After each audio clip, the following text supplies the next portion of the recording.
just a bloke in a bar. What is up, ladies and gentlemen? Welcome to another episode of Bloke in a Bar, brought to you by the best beer, the beer of summer. Make sure to go down to your local, grab a case of Bloke in a Bar. It is smooth and easy drinking session beer, so you can sit back on the couch, enjoy the cricket, the UFC, the boxing. I've got to say, this summer of sport, I'll throw to you now, Guru. I've got the great Guru here with me. Summer of sport's been pretty good. Mate, I'm loving having the cricket back. How good is it? Loving it, yeah. The Hello Sport boys definitely helped out with my love for it. But cold blokes, cricket, you're flying during summer. You are absolutely flying. Actually, before I forget, Wednesday's episode will not be, because I'll be up in Queensland seeing my family. It's Christmas time, and the Hello Sport boys will be also seeing their family. Despite what you may think, we have families, and we came from a human being. So we have to see them. So apologies for that. But you will get the Brian To'o interview on Wednesday. And next Monday, most likely, we'll do another episode like this, most likely. Then the Wednesday after that, no episode again, because we'll be away again. But then the following week, the boys are back in town. Hello Sport are back. And myself will be back. So I'll keep you up to date, though. Next Monday will most likely be on, but I'll keep you up to date with that. If it isn't, though, just know it's because we're in Queensland, or I'm in Queensland. What, are you going away, Guru?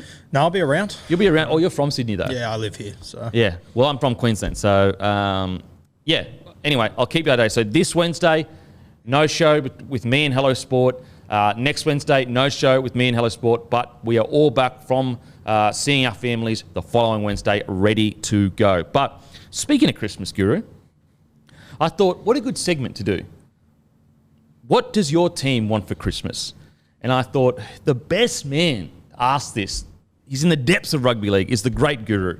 So we're going to go through each side and basically talk about, and even Matty, you can say what your team wants for Christmas as well. We're going to say, what does each team need for Christmas to go to that next level, or not even to go to that next level, just to, I guess, improve, to take a step towards the next step, because obviously there are some teams that need a few steps to get where they need to go. But anyway, we'll start at the top. Brizzy Broncos, Guru, what do you reckon they need for Chrissy?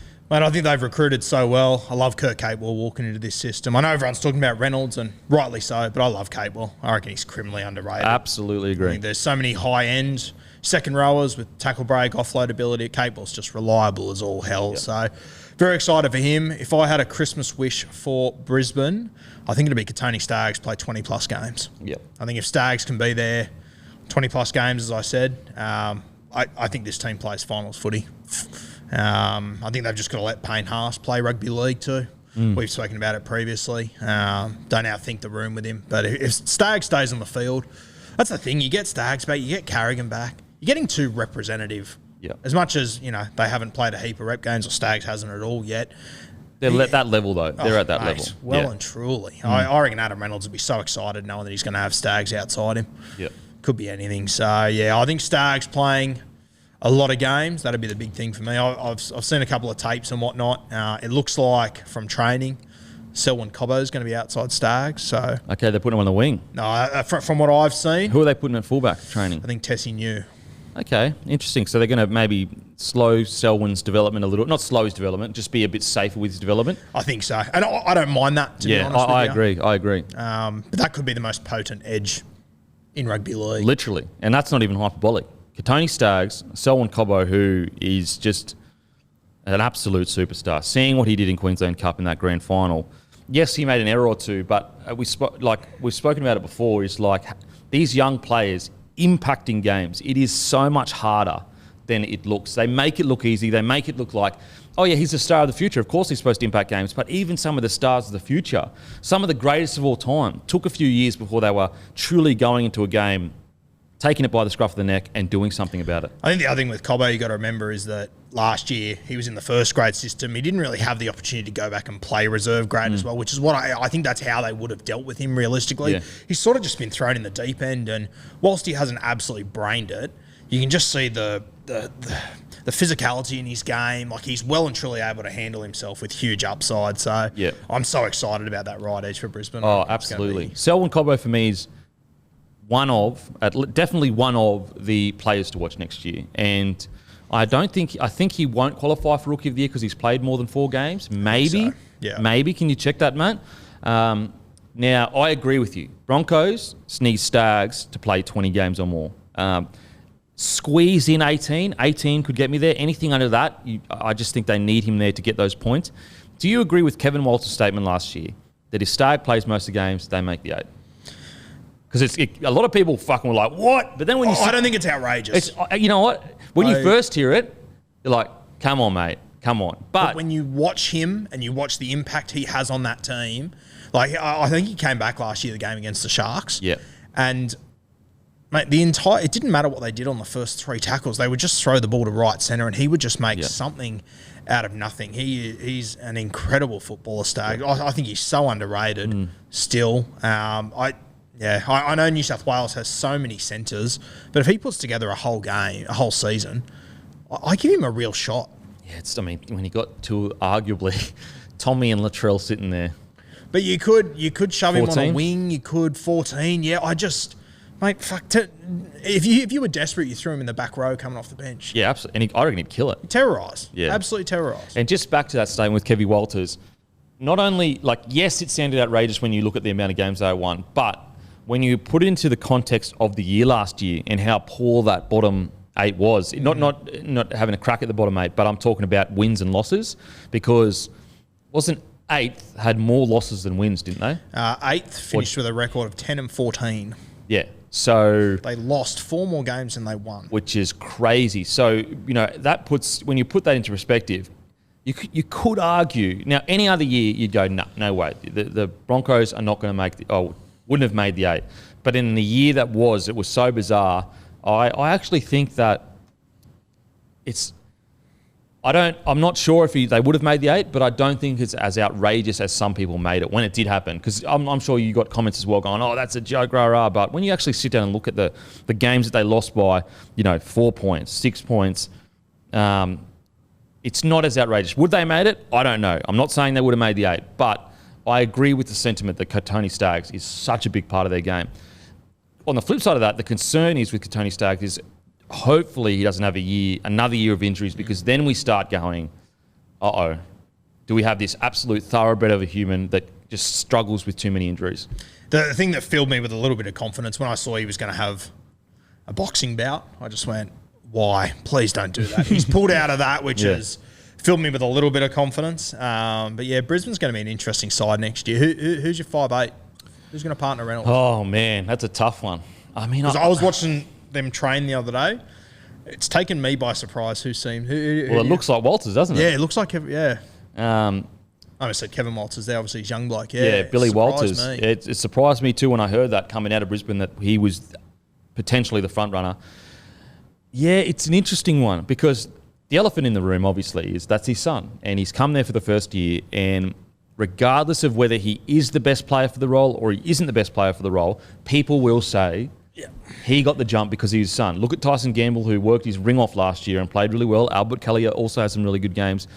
So I don't know what the right answer is. I honestly don't know what the right answer is. Do you put Walters in reserve grade just to make sure you don't have those questions? You know what I mean? Do you say, look, you may be the best person for 6, but we're going to start you in Q Cup so that no one can say you didn't earn that 6, Joes? Do you think they go down that route? That's the avenue I'd be going down. Yeah. Yeah. And I, with all due respect to Billy Walters, I also don't think he is a braining it big enough talent to be. I thought the other 2 guys did a really good job last year. Yeah. I love Albert Kelly, a little bit older, but I like him. I think Tyson Gamble, if you're not going to play him at 6, you've got to find a spot for him somewhere. He's a competitor. So important in the squad. Yeah, I don't know if they play him at 13, 14, I don't know, but I want him in my team somewhere, Gamble. Yeah, I totally agree. Maybe at a 14, can cover the half role, can cover 13.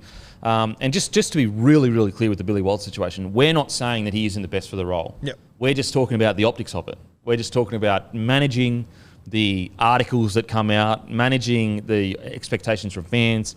Especially coming off an injury-plagued season from him at a different club. Exactly. It's not like the optics aren't great. They're not great, even though that's unfair, because if he is the best player, he should be there. Yeah. It's just about how it looks. Sometimes the truth doesn't matter. It's what it looks like the truth is. And so I would probably, if I had to, go... it's for me personally, and Billy Walters, if he's training the house down and he earns that spot, he earns that spot. I just haven't seen him training. I haven't seen any of the boys training. It's a toss-up between Albert Kelly and Tyson Gamble, because Albert Kelly, I feel like, has a little bit more flair than Tyson Gamble. But Tyson Gamble, as you said, brings those things that you can't really measure, that competitiveness. There's no denying that when he got brought into that side, although he wasn't the most talented half you've ever seen, that's not sit here saying he's not good, because I think he is good, and I think he really improved towards the end of the year. But there was a lift in kind of the attitude that we needed. We just needed someone to go in there and just be competitive. He's got ticker. He's got a lot of ticker. So going to be very interesting. Now, what do I think Broncos need for the new year? I agree with you that they definitely need Stags playing 18 or 20 NRL games. I would just say, and this is a bit of a vague one, but just identity. After 12 months, I want to see the new Broncos. I want to know what we play like. I want to know what we stand for as a club. I want to know what, when we get on that, like the Dogs, for example, they've struggled for so long, but at the very least, you can't say they don't have a red-hot crack. And so with the Broncos, I felt like at the end of the year, they were really becoming the kind of like underdog side that was having cracks against the big dogs. I want to see more of that. So by the end of the 12 months, I just want identity and direction. I don't expect finals, identity and direction. I would assume when you made your debut for the Broncos, your mindset was if we don't win a premiership, it's a failure this year. Oh, absolutely. I don't think the kids are. I don't think the guys. I shouldn't say kids. The guys coming through are under that same sort of expectation anymore. No, absolutely Which not. Sounds ridiculous, but the Broncos were like that for 20 years. Oh, it was literally top four more. finish Yep. and a premiership. That was it. Top four finish and a premiership. Anything less was a failure. And so, look, things change. You can't, look at the team I was lucky to be in. So that's not me. That's them. I was just. But that's also part part of their identity that the best players always wanted to be in Brisbane. Yeah, absolutely. I think Reynolds and Catewell will have a really big influence on that. I think Haas is going to be really good going forward. So identity, and I think that Reynolds and Catewell can build that, and Haas as well. I think that they're really your three senior players when I look at that team now. I think Haas, Reynolds, Catewell, maybe Carrigan, and Turpin to a degree. So, yeah, let's fingers crossed. Now, I have a question. Is Catewell going to be on the right side? I'm not sure. Because Reynolds, Catewell, Stags, and Selwyn Cobbo has the potential to be one of the most deadly sides in the comp. It's a really good side. I just wonder if you do that, it's very you're heavily then you basically, not that you don't have to worry about the other side, because you've got like guys like Jordan Reiki that are a gun. But is that too loaded? Do you know what I mean? Could it be defended because it's so loaded? Well, that's the other thing as well. Alex Glenn's gone too, so there is a spot on that left side. So do you leave Ricky on the right? Do you play Capewell out there? You got TC Rabadi there, who I think is pretty handy as well. So really that's the other beauty of this side, that the halfback's locked in, the hooker's locked in. There's competition for fullback, 5'8", both edge back rowers. That's what you want. You want guys fighting for those spots. Absolutely. As much as we don't know who's going to play six, I think it's unreal that there's a 6 jersey being thrown in the middle of 3 blokes. Yeah. And it's an opportunity to play with one of the best 7s in the game, and you got to fight it out. Mate, how strange is it going to be seeing Renault run out with a Broncos jersey for the first time? It's weird seeing him at training.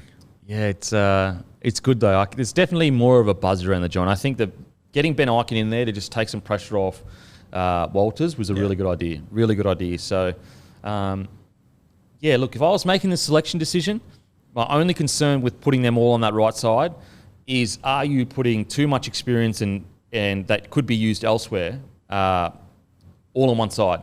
So the other side, let's say it's Gamble, Ricky, Farnworth, and it looks like Oates will be on that left side by training. Yeah, the only real experienced guy there is Oates, and he's on the sting, and that can't really affect the.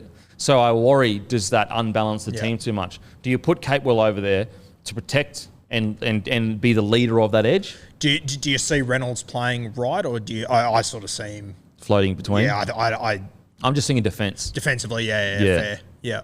Because you need an old head in defence to do the right things, especially at that key position of a wide running forward. But again, I don't know. It's just an interesting conversation. The Bulldogs, what do you reckon? What do they need for Chrissy? Mate, I don't know whether to be excited or nervous about Canterbury. I keep looking at all these training images and seeing guys there and go, oh fuck, I forgot he was there. He's a weapon too. Yeah. It's got to be halfback. That's got to be. I think Santa might have to bring a few halfbacks to Christmas this year, but for me, I still don't know who the 7's going to be. Looking at their training images, it looks like Avarillo. They're sticking with it, aren't they? And I just don't think he's a 7. I think he's an unreal footballer. He's 100%. A gun, but he's not a 7. And there's nothing wrong with not being a 7. Absolutely. Yeah, I want to be really clear. Averillo is one of the best young players coming up in the whole comp. I've got a lot of raps on Averillo, and I think you've said you do as well. But I agree. Like, is he a 7? I just don't know. Like, if they, you know what? If they can turn him into one, he'll be incredible because he's got a good ball runner. He's aggressive. He's big. He can tackle. But you're right. I'm with you on it. I think the Bulldogs, for Chrissy, need to find a solid 7 and just stick with it. And if he does turn into a great 7, fantastic. But based on what I saw last year, I'm not quite seeing it. It might be different when he's got a different squad around him. Yep. But especially, when you're bringing in a guy like Matt Burton, you just want to have that 7 jersey sorted, I think. That's why I thought Flanagan, I thought the build was Flanagan for a year into Burton. And we've seen Flano with good players around him. He's solid. He can handle himself well and truly. We've seen him in a shit fight and it doesn't go well, but it wasn't going well for anyone on that field. Yeah. I'd like to see Flano given another go personally, but it's a bit of a strange one, that. I don't understand. This is what I don't quite get how they're building this team. Thank God they've gone and got Reed. I absolutely love that for next year. Great They needed a 7 or a 9. Personally, I would have rathered gun 7 over a gun 9 in this team. But, I don't know. They're investing so much money into gun centres, gun second rowers. I think they're the icing on the cake nowadays. I don't think they're the cake. And, I don't know, Canterbury, they're just lacking a little bit of direction there for me. Yeah, the planning seems to be out. And again, obviously that's coming from a person that doesn't know the plan. There's clearly a plan there. But when you're looking at, okay, what would be take aside form and how they played or whatever, you'd think on paper, if you're writing the plan down, it would be, we've signed Flanagan, let's put him in 7, because we know he can play at least at an elite level when he was with the Roosters, and then we bring Burton in, and it's Burton and Flanagan. But it doesn't seem to have worked out that way, and there must be reasons for it. I don't know what the reasons are. But I just think that the Bulldogs, if they need a 7 as a present, if they need Father Christmas to sit them down and have a chat to them, I think it would be, let's not get ahead of ourselves here. Yes, we had good signings, but this could be a bang or bust. Well, truly. This isn't a fix. This isn't going to automatically fix the situation because you've brought in great talent. Yeah. It could be a situation where they're 6 weeks in and they're still struggling to get wins together, and it's not actually a personnel thing. It's a culture thing, or it's a tactics thing, or whatever. So I would be, making sure that everyone's aware. Like, let's not get ahead of ourselves. Let's realise that we have to go through the grind. We haven't really earned anything yet. Yes, we've signed great players, but as a team in that jersey, none of them have played before. We don't know how they're going to go. And I think that's the other thing I'd say, another little Christmas wish list, they want to start well. Oh, yeah. If they're 0-4, they're in some Barney. Yeah. And I mean, with all due respect to Trent Barrett, he has shown that if things aren't going well, he'll flip the narrative. He'll swap, he'll move guys around. And I just think that he needs to pick his 17. Whether it's Averillo, as much as I don't think it should be Averillo, if it is him, you tell him it's your jersey till Origin. I don't care what happens. Yep. It's your jersey till then, and then maybe we can start to move around if we need to. But, yeah, they need to start well, or I'd be picking and sticking too. I'd be picking and sticking. If you pick and stick and it's a train wreck, it won't be as much of a train wreck as it was last year anyway. Yeah. Like, just stick with it, see what happens. The problem as well the Bulldogs face now is that if they go on a losing streak, they now have stars to deal with their anger, in the sense that last year, because they're not a team full of stars, and it's no knock on them, they're fucking better than me. It's more just, from an outside looking in thing. Very easy to manage that, because all of them are like, look, okay, we're not playing that well, but I don't have any. Who am I to say, this isn't good enough or that is good enough?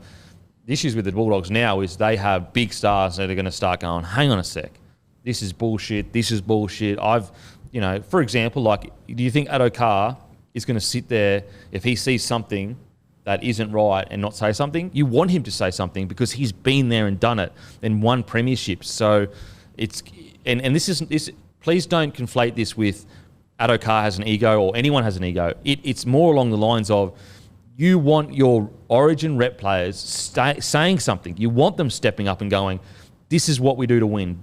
Get on me back, boys. Do you think that could be an issue if they do begin to lose? For sure, mate. And I think also you've got these, a Josh Addo-Carr. I mean, I don't think he'll fall out of favour, but if we get to Origin and Canterbury's going like a busted and he misses out on a Blues jersey, which, I mean, it's happened before to guys. I remember Nick Kotrick was playing for the Kangaroos. We got to Origin the year after he was at Canterbury and we didn't even fire a shot. We didn't even really consider him. I don't think that'll happen to Josh Addo-Carr. I think he's done enough, but yeah, they need a good start. I keep coming back to it, but they need a good start or it could just be an absolute shit fight. Just on the start, they play the Cowboys and the Broncos in the first 2 rounds, which are quite winnable, but then in the next 6 weeks, they verse the top 5 from last year. Good God. That Brisbane won't be an easy game for them. I back them to beat the Cowboys, but if there's 1 week I don't want to play the Cowboys, it's when they're fresh and it's not, I think Broncos, and obviously I'm biased, but I don't think they've got the same image they had at the start of last year. I think there are a lot of teams now looking at that Broncos side going, this isn't a bunch of young boys that are going to melt under 20 minutes of pressure. Now, maybe they do, I don't know, but I think that they're starting to move up into the territory of like, these guys can, because like towards the end of the year, they were putting it to Penrith Panthers. Well and truly.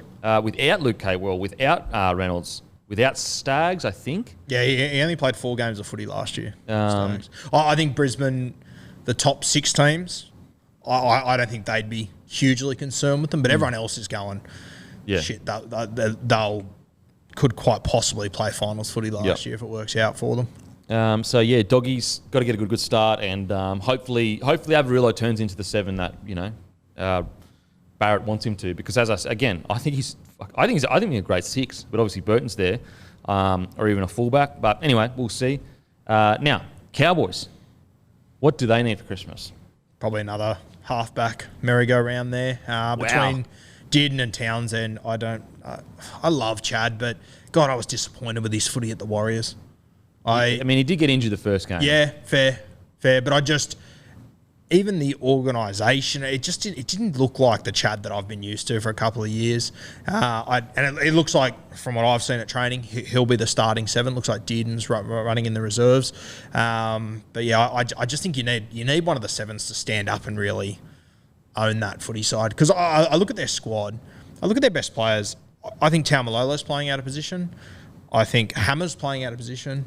I think Val could potentially be playing out of position. Like, it's hard to fit all the good players they've got into their right positions and get the best. It's a really awkward little squad for me when I look at it. But I think the halfback jerseys, someone needs to grab it and own it. I think like Townsend can do that. Well and truly. He absolutely can. But, I mean, yeah, you're right. His form absolutely did struggle. There's no denying that. To be fair, he was injured. Before he got injured, though, he was struggling form-wise at the Sharks. So, big year for Townsend. Big year. Because, how often do we see players, if they have a poor last couple of years of their career, they only get remembered for those 2 years. Look at a guy like Darius Boyd, for example. Like, he had an incredible career. And maybe I'm too close to home because I'm... No, you're not. People forget he was the best fullback in the game at one point when Slater was playing. And then by the end of it, he got absolutely pizzled by the fans. Yep. Unfairly. Like, did the Broncos improve when he retired? No, they went worse. Yeah. They went worse. And you know what? Have they found a fullback that's done what Darius Boyd can do? I'm not sitting here saying he played well. He didn't play anywhere near as good as he could play, but people that were like blaming the whole thing on him, I think that we can now look back and go, hang on, there are a lot, like, we're fixing... It's a very internet narrative. Yeah. We're fixing the problems, but they were much deeper than a Darius Boyd form drop. Cowboys for me, man, I think that the Cowboys for Christmas, need to get on the same page with the coach. It seems to me, and I don't know the ins and outs, and I'm not saying that the players aren't a fan of Payton and the Payton. I'm not saying that at all. What I'm saying is it seems that Payton has a game plan in mind that the team doesn't seem to be executing. Because Payton took a Warriors for a great run, and he has a much better, well, not much better, arguably a better side on paper when it comes to the Cowboys. But to me, when I watch them, it looks like a team trying to throw off old tactics that they used to have under old coaches and then get with the new times. But there's certain decisions that Payton's making that may be making it a little bit more difficult, like, Taumalolo, they've built their whole game around him. Like, the Cowboys were built around Taumalolo. And for him to get changed and moved around in that, I think it's just thrown them all out of whack because they've been so used to it for so long. So I would say that Christmas present would be for the game plan and players to just align. Yeah. In defence of the Cowboys, I've been so disappointed with them over the last few years, but they came into last year expecting to get Michael Morgan back during the season. He's so top important. 5 halfback in the game as soon as he comes back. Taumalolo, I think he broke 3 hands last year. It wasn't ideal. Other teams had worse injury runs, like the Chooks. I understand that, but it hasn't been ideal for the Cowboys. So I'm hoping this year that with a full squad working out, I always harp on about it. People probably sick of hearing about it, but I just think Taumalolo, he has to play in the front row. I think you got to play Cotter at 13. He looks like the way forward to me. I absolutely love that bloke. So that's the thing. You look at this team and you're like, you got 9 or 10 guys that can really play. Yeah. Like they are supremely talented individuals. The forward pack worries me a little bit. Looks a little bit light to me, especially on the edges. It's not much punch. Hylam Lukey, I really like him. I think he's got a big future, but still very raw. Yeah. Very young. I can't see them finishing higher than 12th. Yeah. For me, I think if they're 12th, they've probably done well, to be honest with you. I think as well, because they're in Townsville, they're kind of out of sight, out of mind. Yep. So when you actually look at the turmoil they've been through, they lost one of the greatest halves of all time. There's always going to be a hangover from the greatest half of all time. And then the issue, with Paul Green moving on. And then you add on the injuries they had. Like, for example, imagine the Roosters lost Trent Robinson as a coach. Now, again, I'm not saying that Paul Green and Trent Robinson, but I'm just saying the loss of a coach, it's going to take time. It matters. It absolutely matters, and it's Payton's first year. So you're totally right. In defence of the Cowboys, I feel like because they're not in the news cycle as much for example, Taumalolo broke his hand 3 times. They lost Michael Morgan. There's your 2 main guys, Gonskis, for the whole year pretty much. Or at least like Taumalolo, for example, even when he was playing, he's playing with a broken hand or a healing broken hand. So in their defence, like that it wasn't the best year luck-wise. They got pretty unlucky. I think as well, the other thing that made it look worse is you let go of Jake Clifford, who was struggling, and he went to Newcastle and looked like he grew an extra leg. But even when they agreed to let go of him, then he went on and played some good games of footy, and it was like, oh shit. And so, luck-wise, it just didn't work for them, I don't think. Yeah. Like, they just had everything that could go wrong. Not everything, but a lot of things that could go wrong did go wrong for them. So hopefully they can all get on the same page going forward in the new year. I think they can. I think they've got a good roster that works hard. Lukey is fantastic. The Hammer is fantastic. Valentine Holmes, if you take away the $1 million that he's actually not even on, he's still, Where do you play him? Where do you play him? That's the toughest question. I still reckon he has a massive dig when he plays. He gets through a lot of work. He usually has high meters. I would probably play him on the wing. Yeah. I just think that he's such a good finisher. Him and Kyle Felt on either wing, an elite level finisher. He gets to get through his work, and then you develop Hammer at the back there because he can be your fullback for the next 10 years. Yeah. But again, maybe I do believe Holmes can make the transition. I was of the mind that, yes, he went away to NFL. I felt like he would be able to transition to a fullback. It's been a bit slower, but I think he's got the skill set to do it. It's just a matter of does he have the time to do it. And I mean, when you're so good at being a winger, it's like AJ at South Sydney. You're so good at being a winger. And I think AJ's been through that the last few years. I think he's realised that he's a top 5 winger. Yeah. I just think but then I also look at the Cowboys and I'm like, you probably need a guy like Val at fullback, but I think his better position is. I mean, if you put Val in just about any other team, you're saying, he's my first choice winger. Yeah. I don't think you really consider him as a fullback over other guys in the competition. It's just the situation. It's hard because when he was at the Sharks that last year, he was so good at fullback. Yeah. So I thought, and maybe I'm wrong, but I thought he would transition. I thought it'd take a little bit, but he would make the transition. Like if I could put anyone at fullback in that team, I think I'd probably go Drinkwater. But you don't have the guys in the halves to cover him not being in the halves. It's a delicate little squad that they're only 1 or 2 injuries away in the spine from, I think, being. Yeah. So would you put Hammer at fullback? or centre? I think I would. I think I'd play him at fullback, but I'm so far from convinced on him as a fullback. Oh, yeah. Only reason why I say fullback is because I feel like if he does reach his potential, he could be an electric fullback. But I do get concerned sometimes how young he still is, and it's such a precious situation. That's not his fault. No way. He shouldn't be in this. If the Cowboys were a little bit better built in the situation they're in, I don't think he should be considered the fullback, but he probably is their best option. Yeah, and he did when he played pretty well there. But that's the whole thing. You throw Michael Morgan back into this team, you can throw a Drinky back to fullback. Yeah, you can just find someone to plug in at 6. It changes everything. Yeah, it's true. Hopefully they bounce back. Do like the Cowboys. Dragons. What do they need for Chrissy? Mate, I remember watching that Charity Shield with them last year and thinking they'll be lucky to finish 16th, this team. Like, they just looked awful. And then, I'm sorry, if it wasn't for the barbecue, do they play finals footy? Like, it sounds tough. Crazy, but they were playing great footy up until then. Then it all just went to shit. That probably highlights more underlining issues at the Dragons. My one Christmas wish list for them would just be keep Ben Hunt on the field. Yeah. I think if Ben Hunt plays the entire season, probably Hunt and Jack DeBellin, if they both play the entire season, I think they can give a top 8 finish a shake. I'm still not confident. Yeah. But Ben Hunt's probably outside of Turbo. I'm not sure if there's an individual player that means much more to their team than Ben Hunt, especially with these young guys coming through. Yeah. Hunt staying fit, he'd be my wish list, I think. Yeah, Yourself? Hunt staying fit is fucking so important. What would my Christmas be? Like, what do you first, before I give my Christmas present, what are your thoughts on their recruitment?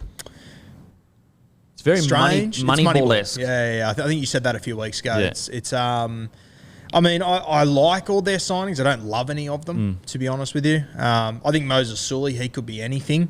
I love the high-end ability he's got.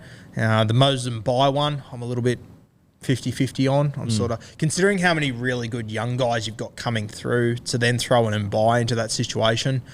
I'm just not sure how that one plays out. I think they got Jack Goz from Manly. I like him, but I don't think he's exceptional. I think Woodsy will be good for him. Yeah, I think he's a good little get. I mean, he's not going to set the world alight, but he's just going to do a job and be reliable. George Burgess, I'm not huge on it, but I think Tom Burgess has played the best footy ever. He's been great. He's been unreal. And whether that's Wayne Bennett or the age Tom Burgess, I don't know. But I'm willing to give George a go. Hearing these rumours about his injuries stuff is a bit of a worry, but... I don't know with St George. I think if they all stay fit the entire year, they can give it a shake, but I won't be putting any money on him anywhere. My Christmas present would be to see Zach Lomax blossom into the player that he should be. He should be a superstar. Yep. He should be one of the biggest names in the NRL. He is so fucking talented. He is so gifted, and some of the stuff he does for the Dragons that kind of gets overlooked a little bit. And I don't know, it just, when it comes to just hit, like, sometimes stars just hit and the fans just seem to notice everything they do, and every little play is Zach Lomax. He's doing in and away flick passes, kicking goals from the sideline. And I don't know whether he's just a victim of the Dragons struggling. I think that's, but he is truly Origin level. Like when he's playing his best footy, and he's obviously still got a few more years to get there. Do you see him as a centre long term? I do. Where do you think? Yeah, I think centre's his spot. Hopefully this Tyrell Sloan kicks on at fullback. I think that'd solve a lot of issues. Oh, massively. They need to sort their fullback out. Yeah. If 2 of the 3 of Bud Sullivan, Amone and Sullivan, if just 2 out of those 3 kick on, I think all 3 will, because they all look very talented to me. But if 2 of those 3 kick on, it's a real game changer for the Dragons. And that's where, if 2 or 3 of those kids turn into real stars, like, you're getting huge value out of them as well. And that's where all of a sudden the Moneyball thing makes a heap of sense. Yeah. If you get the best out of those young guys, which from what we've seen so far, it's hard to argue that they won't be successful. I like that Andrew McCulloch's still in this side. I think he just stabilises it a little bit. Do you play Bud Sullivan at 14 off the bench, or? It's tough. I don't know. I know he played a bit of 9. Sometimes I don't like it's good getting him getting in a row. I think we all agree he's not a 9. He's definitely not a 9. Yeah, he's not big enough for a 9. And he's so skillful at 7. His best asset is his attack. Yep. And at 9, he's not really going to get the chance to do that. Sometimes I worry, like when you put players in these positions and they play like a 9 or a forward, like it's kind of like unnecessary damage for me. Do you know what I mean? It's unnecessary mileage on his body. And so the experience can be fantastic, but I don't know. I'm just trying to think, and I could be wrong and just misremembering. I'm trying to think, when has it really ever benefited a 7 or a 6 to be put in 9 and grinding through the middle like that? I don't know. Maybe it does. But, you know, I think you've got Ben Hunt, you've got Amon, and you've got Sullivan. And they're your 3 options for the halves. Who would you partner Ben Hunt with? Amon? Yeah. And I get what you're saying with Bud Sullivan. I also think, though, that I don't think there's ever been a better time to use a guy like that. Like if you would have done this 10 years ago, that would have been an absolute nightmare. That would have been a nightmare 10 years ago or so. But for me, if you can play this guy in jersey 14, he can play the last, 30-odd minutes of a game. Bring him in. Andrew McCulloch's a guy that can do 80 if he can do 60, and then you can bring Amon in. Then you can bring Bud Sullivan in. I think it can work. As we said before, he's not a 9. I think Amon has to be the 6, but you also don't want to leave this guy out of the squad. I also find it strange that they brought him by and they're not going to use him. That is a strange one. My worry is that Mbai could stunt some growth somewhere else. Yeah. With all due respect to Moses Mbai. Yeah, it is interesting. I mean, Moses, they must be planning to play him 14. I don't know why you'd bring him there if you're not going to use him. You're not getting him for 200K. I mean, how much do you reckon they got him for? Honestly, it could be anywhere from 400 to 700, and I wouldn't be surprised. Surely not that high. Knowing the Dragons, though, God knows, mate. That's surely not. I wouldn't, but it wouldn't. Would it really surprise you if they've paid overs to get Mbai? I don't know why they've got him in the first place. I mean, he is. If you got him for a good deal, where are the Tigers? Was he contracted with the Tigers next year or no? I think so. So there might be discounted. That's probably one for Matt to have a look at. See, I reckon they've got him for a good 300K. Yeah. And he'd rather do that than go to Super League. And he's a really good backup at 6, or if Amon needs a little bit longer to develop, you know what I mean?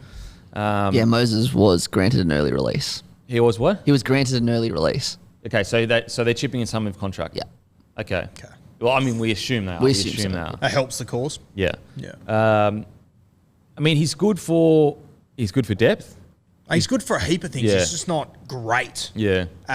Especially when you look at the build of their squad, you probably don't need a Moses Mbai. But what if Amon doesn't kick on the way you want him to? And you're sitting there going, fuck, then they've got no one else in that 6 You've got Bud Sullivan, though. Yeah, that's true. That's what I'm saying. Like, you haven't got a spot for Bud Sullivan at the moment. We're talking about playing him at a 9 when we both agree he's not a 9. Yeah, that's true. It's true. You've got a heap of centres there too. Like, I'm not picking Mbai over Sully. Maybe he's picked Mbai as like a specialist 14. And then just Bud Sullivan miss out on the same. Yeah, and Bud misses out and just has to keep developing. Or he battles it out with Amon for that 6 role. But it's interesting. It's going to be really interesting to see what they do, because you don't want to lose Amon. Well, that's the other thing. You don't want to lose these guys. Pissing like them getting pissed off. Because you've got a club starting up on the sunny Queensland. Yep. It's linked to everyone. After the season starts. Linked to everyone as well. Yeah. So Dragons, it would be, for my president, would be Zach Lomax fulfilling his incredible potential. Yours would be Ben Hunt stays fit. Ben Hunt fit, yeah. Now, on to the Eels. Chrissy present for the Eels. It's got to be something around the rhetoric of just September football, just being able to take that next step. I don't think there's anything wrong with their squad. I think losing Reed's going to really hurt. I think losing Papali'i is going to be tough, but I mean, I'm not sure if you get that same level out of him long term. Like, he had a career high last year. I just think it's something to do with them taking that next step. Is it Moses or Gutho becoming a proper big game finals footy player, being able to own those very big stages? And to be honest with you, I remember sitting here talking about it a few months ago and saying that I'm just not convinced they can do it in finals. I thought that game against Penrith, they didn't deserve to lose. Right. They didn't win, but they didn't deserve to lose. It was the closest I've seen to them. I've never been more confident that Parramatta could actually kick on and achieve something. But then Reed leaves and you're just like, it's 2 steps forward, kind of 1 step back for me. Yep. Yeah. It's tough. It's so tough. My 2 Christmas presents. Dylan Brown turns into a player that we absolutely know he can be. I think that last year, yes, there's the people, you only got 2 try assists or whatever. Look, everyone plays different styles of footy, and yes, you would want him to have more try assists. There's no denying that. But I think he was so set in the, Mitchell Moses leads the team around. I just do what he says. I think that these next few years, he'll eventually be putting himself in a position where, yes, Mitchell Moses leads the team, but I also have things to offer. I also can overcall, because Dylan Brown potential is as high, in my opinion, and I could be wrong, is as high as anyone else. His potential is unbelievable. 6'1", incredible athlete, good ball player, great defence, has a lot of ticker. Dylan Brown, for me, I want him to blossom into the player he could be. I think with Dylan Brown too, I agree, he's got so much ability. I think people try and tag him with that. He's too relaxed. He's dyeing his hair blonde. He's doing this. But, mate, name a player in the NRL who comes up with more cover tackles. Yeah, he's so good in defence. His defensive efforts are unbelievable. Yeah. If you actually watch him play and the effort he puts in, it doesn't fit that narrative. Defensively, he's one of the better sixes in the game, in my opinion. Without a doubt. Yeah. And he's still only 20, 21 years old. And effort plays on defense. He's one of the best in the competition. Literally. Absolutely, totally agree. Second gift, so I'm giving 2 gifts. Will Penasini turns into their game breaker, turns into someone, you throw the ball to him and he does something crazy. We saw flashes of it against the Knights. Yep. We saw flashes of it against the Penrith Panthers as well. Hoping that Penasini turns into a real point of difference for them, a real point, gets some points, gets some line breaks, gets them, skittling the defensive line. And I hope Bailey Simonson becomes a nut, gives them meters that they need to get coming out of their own end. That would be but Penasini, is it Penasini? Penasini. Oh, that's how I say Penasini? it anyway. Yeah. Sometimes I think it's Passini and then it's Penasini. Penasini, but mainly my main present would be Dylan Brown has the year of his career so far. I love Penasini. You mentioned that Knights game. Yeah. Respectfully to Bradman Best, he made him look a little bit silly that day. He really stepped up and delivered that day, which is very impressive. And Bradman Best is a star. Absolute stud. A proper quality centre in the NRL. Yep. If you've watched Penasini come through and play through the grades, and I remember watching him play Union as well, he's the real deal. Yeah, okay. And to have the confidence to throw that sort of flick pass. Yep. In that sort of game, I love everything about it. I like Hayes Dunster too. Yeah. I don't know where his career lies positional wise, but there's a couple of really good young guys there at Parramatta, and it's a team. You look at it on paper and you're like, I don't have any issues with this side. It's just about taking that next step. I just think that to take the next step, it's gonna require a Dylan Brown or a Penasini to also step up in their career. Imagine we've got a fully firing Mitchell Moses and a fully firing... And I thought Dylan Brown, when he started to run the ball more towards the end of the year, I thought he was really making an impact. I've got huge raps on Dylan Brown. And yes, you can get fooled because he's laid back and he dyes his hair. I think it must be... Maybe it's a cultural thing in Aussies that we don't want to see that. Or I don't know what it is. But some people just handle pressure differently. Yep. That's all it is. It really is. You're going to have different characters and whatever it is, but some people just handle pressure differently. And he was the same guy when he was braining it the year before and people loved him. Yeah, absolutely. He's a young footballer. He's in his mid-20s. It's going to take time. Yeah, I think he's 21. I think a half in the NRL isn't easy. Oh, mate. I think people are undervalue. Yeah, I love Dylan Brown as well. Yeah. I think, And you make a good point. Yes, he's laid back. Yes, he's the cool cat. He's the cool kid. But on the 1% plays, there's not many halves that do more try-saving tackles than him. And you don't get lucky and fall in those positions. No, you work your ring. There's only a few that end up in those positions. He's one of them. Yeah, absolutely. So, look, it was a solid year from Dylan. Good, I would say good defence. Attack could be a little bit better. Hopefully this next year he goes again to the next level. Because the year before he got injured, he was killing it. Yeah.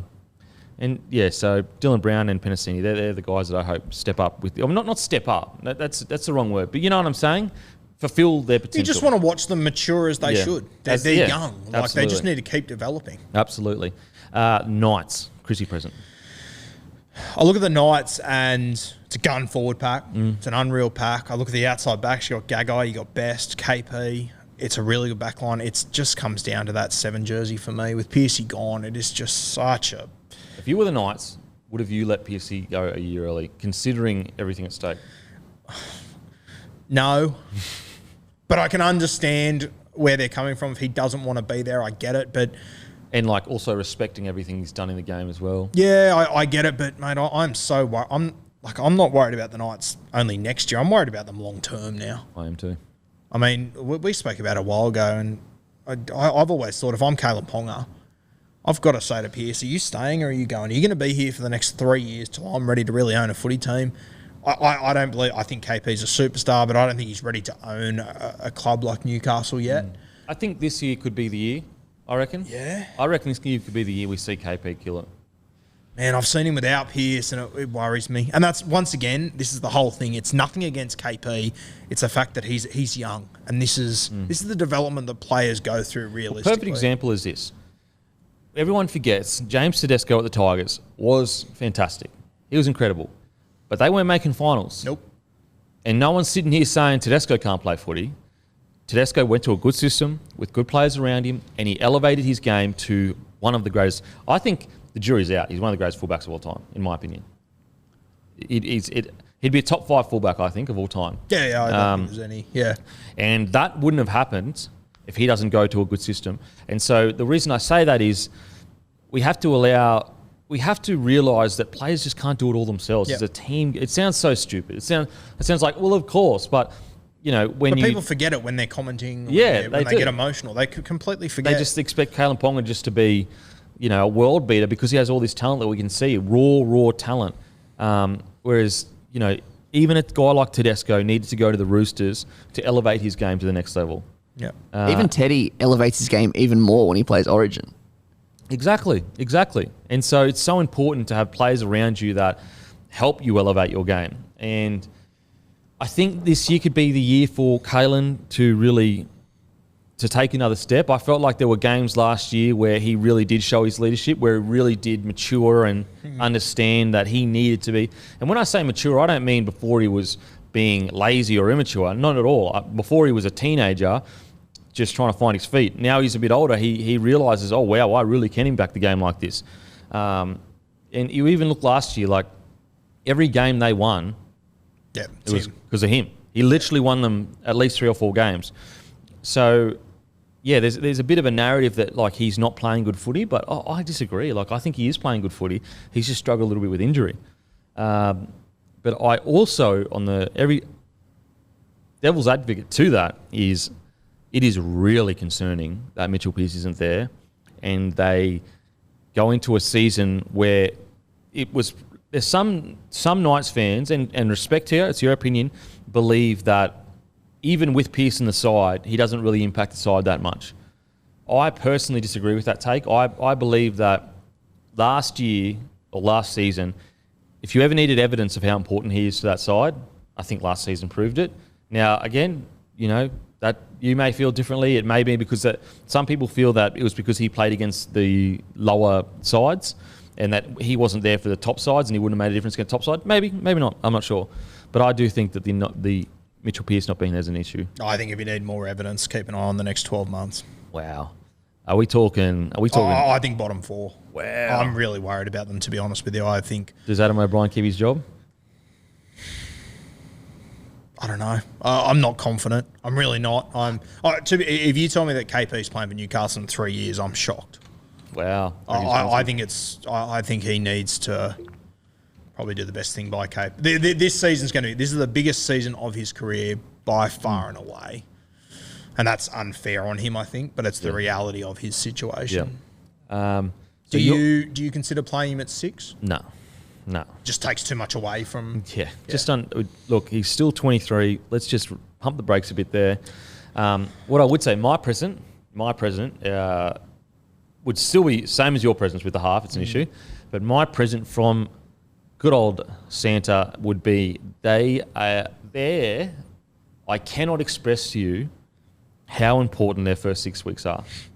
I cannot express to you because, Matt, when does KP have to activate his option?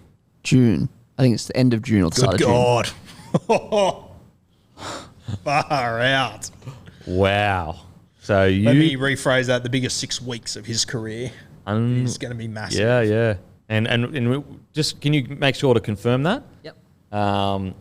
So especially when you got Wayne in your ear. Club defining start to the season. It's a franchise defining 5 or 6 weeks. And I know Knights fans, I know it stings to hear that. Like, I know you're sitting there going, we don't rely on one player. And I totally get all that. I'm feeling you. I know it frustrates you to hear it, but that's just my opinion. In my reality, this first 6 weeks of the season, if they don't start well, I don't know how they keep him. How can you sell to him? June 1. So June 1, he has to exercise his option to stay at the club. And surely Newcastle are watching Wayne Bennett at the moment, not spending a heap of money, knowing that he is sitting on coin up there. Yep. So my Chrissy present nervous for him. would be they come out of the blocks and blow everyone out of the water. Because to be extremely clear, guys, I want from a selfish fan's perspective, I want Kalen to stay at the Knights. 100%. Like, that's from a selfish fan's perspective of, I think he's great for the club. I think he's great for the town. I think it's great for rugby league that he's up there. Rugby league's good when Newcastle's going good. Absolutely. They're one of those clubs. And they've got a bit of hope to get behind someone. Yep. So I want to be really clear with that, guys. I want Kalen to be at the club. The issue is will he be at the club? And also, is it the best for him? Not selfishly for me. Is it the best for him to stay at the club? We use Teddy as an example, but where would Teddy be considered one of the greatest fullbacks of all time if he was still at the Tigers? No. I don't think so. He would have played a handful of finals games. Maybe. 1-2 of them. And then he would have played Origin, played really well at Origin. He would have been seen as the guy that's a great Origin player. Probably wouldn't have even played finals footy there. Yeah, he may not have. He may not, because he didn't in his early years when he was there. I know he's only there for a little, 4 or 5 years. Well, you have a look at Teddy in his first 3 months there at the Roosters. It was Cooper Cronk and him. They were a shell of themselves compared to where they were at the end of the year. Oh, Teddy improved out of sight so quickly. That people were saying bad signing. Yeah. Like, people were literally going, Teddy's nowhere near what he was. Then 2019, he wins a premiership. Yeah. Scores the match-winning try in the grand final, match-winning try in Origin. Yeah. Did everything. Did literally everything. And so it's just evidence that you can have as much talent as Teddy has, which is literally cups and cups full. The overflowing with talents, Teddy. But systems can take you to the next level. It's a team sport. Systems takes you to the next level. So for the Christmas present for the Knights, it's a explosive start to the season. It's a re-signing of it's Kalen Ponga executing his option to stay, because if Kalen Ponga stays, then all of a sudden it turns from, yes, they lost Mitchell Pearce, but they can still recruit. They've got Tyson Frizzell, Brayley, Clemmer may not be there, or may be there. Cy Feedy are playing, both brothers playing career best footy. So they've got a good core there. They can recruit if Kalen Ponga, if he goes though, then those other players start going, maybe I should start looking elsewhere. First 6 weeks. Now, Chrissy present for the Penrith Panthers. Mate, it's one of these, what do you give to someone that's got everything? I would say that you've got 3 or 4 young guys that are going to step into this team this year. I think Isaac Tago will walk into this team. I think Liam Martin will elevate himself from bench to starter. And, mate, if you would have spoken to me a year ago, I tipped Liam Martin early to play Origin. I think since he's played Origin, I think it took a real toll on him. Okay. Even though he only played sort of a bench role, I sort of thought he lost a bit of punch at the end, at the back end of last year. So I'm really excited to see him with a fresh start. He'll be on the right edge, I assume, outside of Nathan Cleary. It's pretty damn good real estate for a young guy. Yeah. I think this Tago, I think he'll jump in. Taylor May's another one that could be in this side too. So just a couple of young guys that, mate, you don't even need them to brain it. You just need them to just develop accordingly and play their role. I don't know, mate. What do you say? Maybe no off-field drama, but, mate, I'm not sure if anyone's ever dealt with off-field drama better. They've waded through multiple things and it's been shit fine. Fight.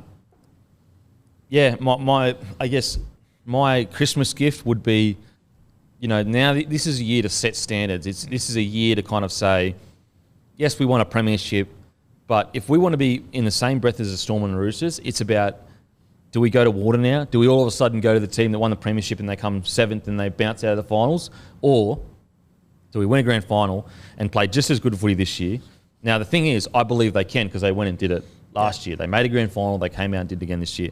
But my Chrissy present for them would literally just be set the standard. Set the standard. Make it extremely clear that now at the Penrith Panthers, it's no longer, oh, we had a great run, or, oh, this is a great young side that just came out of nowhere. It's, at the Penrith Panthers, we win premierships now, period. We've got the biggest base, essentially the biggest base of juniors, or at least close to the biggest base, and we've got one of the best young players in the competition leading us around. It's about setting standards. It's a culture year for me, a culture year that could set them up for the next 10 years. Yeah, it's almost a boring conversation, to be honest with you. In 12 months' time, when Appy leaves, Kikau leaves, it'll be more interesting to talk about this. But, I mean, if we're talking in 12 months and they've gone back-to-back, it wouldn't shock me in the slightest. I had Nathan Cleary on the podcast the other day, and I'm sure you would have been in a similar boat. Mate, when I hung up, I sat there and I went, that bloke's 24 years old. Yeah. It's just like, it was like talking to a 35-year-old halfback that had seen it all. Yeah. This is a guy that has copped nothing but criticism. Yeah. He's lost 5 games of football in 2 years. Crazy. He's come second in the Dally M twice. He's got a Clive Churchill. Yeah, it's scary. I did a few things on my page comparing his first years. I think we spoke about it last year to Joey, Freddie. Like, it's close. He's on a path, mate. He's on a path. It's, as soon as you mention those names, people immediately, their natural reaction is go, no. Freak out. But when you really look at his first few years, it's, you'd probably say Freddie's is better, but it's not by much. But Freddie was... Yeah, we're going into another deep conversation here, but Freddie was playing centre. It wasn't his team. Yeah. Absolutely. He's the halfback. I know, he's the halfback for the state. He'd be the halfback for the Kangaroos if it wasn't for COVID, in my opinion. Yeah. And on top of all that, when he came into the side, there wasn't a single Origin player. They had a couple Kiwis, couple Samoans. No one was best in their position. And that's what people say. He's in a star-studded team, and I'm like, you know what? The halfback plays a role in lifting everyone else in this team to being rep footballers. They weren't like that 3 or 4 years ago. Put it this way: before they've gone on their run, and he was a huge part of them lifting. Tell me one player in their team that was best in position for the whole NRL. Now I can name you 6 or 7. Now, you could literally name... And of those 6 and 7, we didn't know who they were 3 years ago. Absolutely. You've got Brian To'o, best winger in the game. I didn't know who Luai was 3 years ago. Luai, you could argue Luai, best 6 in the game. You could make the argument. Then you've got... Stephen Crichton just came up with one of the biggest plays in grand final history. Isaiah Yeo, you could argue, best 13 in the game. Fisher Harris, you could argue, best front row in the game. And I knew who Isaiah Yeo was 3 years ago, but I didn't know if he was a centre or a back rower. And I feel like Isaiah Yeo didn't know either. Yeah. Now I'm talking about him as the best 13 in rugby league. It's crazy. And Isaiah Yeo was just a good first grader. Got through his work, did his job, got off the field, and that was it. Now, it's like, fuck, he's literally impacting one of the greatest victories ever for New South Wales. Big year. Big year for culture, but I think they'll do it. I think they're probably the most boring out of the lot. Most boring because they've got everything they need for this year, not because they're not they're so enjoyable to watch. South, what's the presence for South? Mate, there's so many things that could go right with South, and there's so many things could go wrong with South at the same time. It's going to be crazy year. You nervous or what? A little bit. Yeah, you have to be, surely. Yeah. I mean, no Reynolds. No Reynolds, because Wayne. Like you back Cody Walker to do what he does, but the fact is that, Reynolds helped him out last year a lot. So Are you more worried about no Reynolds or no Bennett? No Reynolds. Yeah. I'd say the one thing that did worry me was South Sydney watching that grand final. Every time they flipped up to the coach's room, the assistant, Demetrio, he looked like he was just... He looked like he should have been in a straitjacket to me. And I get it, it's a grand final. Yeah. But when you're replacing Wayne, who is cool as a cucumber, it's going to be such a big change. And you're doing it without a halfback. Oof. At least Demetrio's been under Wayne for 5 years. That's one positive. But very different assistant, very different head coach. I imagine you take a lot from Wayne Bennett, but I reckon there'd be a million things that Wayne Bennett does that he couldn't explain to you because he's just so used to. That's what Wayne is. So he's all about the intangibles. Yeah. That's literally what he is as a coach. Like when you say, "Well, what's so good about Wayne?" Oh, he just gets me. It's like, what does that mean? What does that mean? Well, you've got to experience it. You've got to, I can't tell you what it is. It's just, he just gets me. I think you've said it to me before as well. Like, the biggest thing about Wayne Bennett is that he's Wayne Bennett. Yeah. He uses that to his You can't advantage. emulate that. You can't emulate 50 years of first grade experience, premierships. You could have the same scenario. Everything's exactly the same. One guy walks in, says a speech. Wayne Bennett walks in, says a speech. And because it was Wayne that said the exact same words, different thing. Now, I'm not saying that the South can't back it up at all. But that is what you lose when you lose Wayne. What's the Christie present then? I think I just want Ilias or Taff, whoever's in the 7. I think it'll be Ilias. I just want them not to brain it, just to be solid. Yeah. Just to be solid. They're another team that, Matt, you know better than me, but their first 6 games, I think it might be the worst of all. And the easy game is Brisbane, but that's the Adam Reynolds Cup at Suncorp. Like that, there's going to be so much emotion going into that. And if they lose that, and then I think it's something along the lines of Melbourne, East, so it's Penrith. So it's Brisbane in Brisbane, Melbourne in Melbourne, and don't forget South have never won in Melbourne. Fuck. Roosters, which is Latrell's comeback game, and then Penrith, grand final rematch. And they did the first 3 without Could that Latrell. be worse? Could that possibly be worse? It's crazy. Every stuff. single one of those teams is going to be up for that contest. Isn't that the Melbourne game where Cheese, Munster and Harry return as well? Yeah. Oh, my God. And that'll be the first game in Melbourne in how long? Yeah. It's a homecoming. True. Yeah. It couldn't get worse. It couldn't get worse. Tough start. My present would be a career best year from Latrell. He has the magic.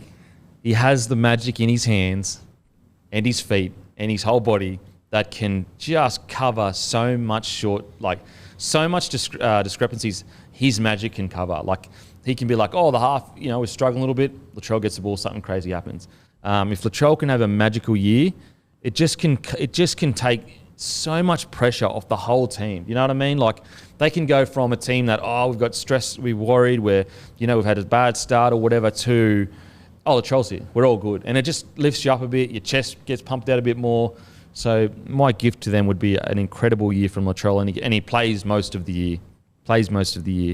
But yeah, South, it's a big year for South. Big year.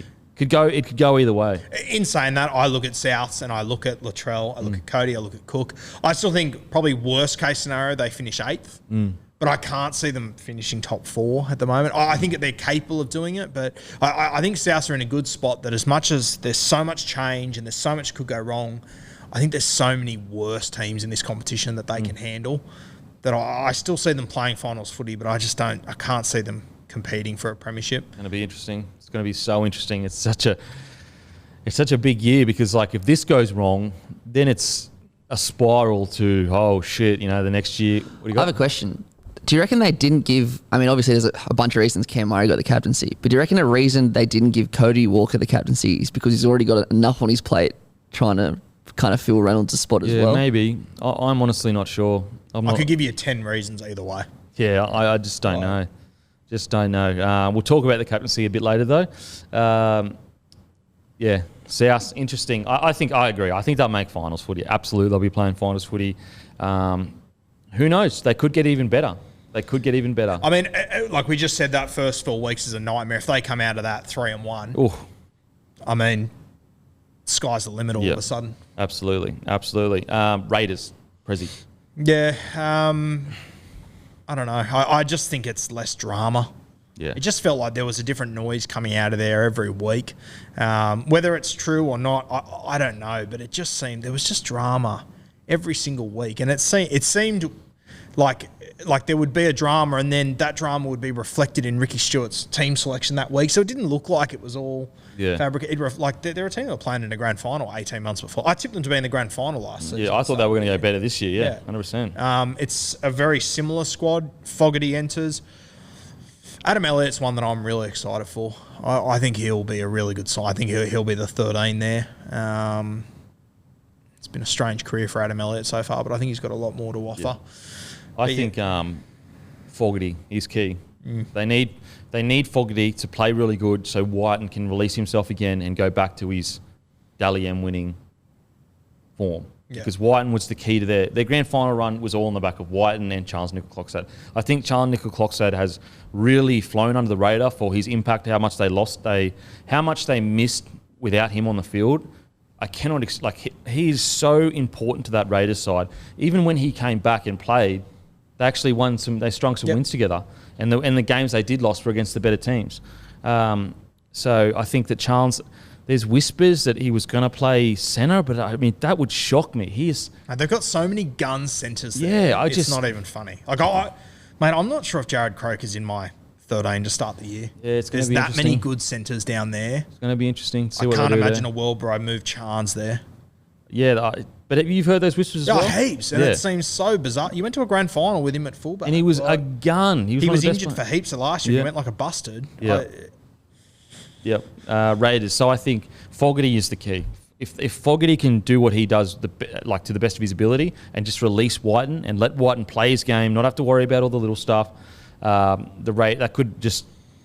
Whiten is the key for them. I just feel like everyone. He's such a. They seem to love him down there and just get on the back of him when he does something. The whole team responds to it, whether it's a big hit in defence, whether it's a great run in attack, and obviously Papali'i. I think bit of a down year for him last year.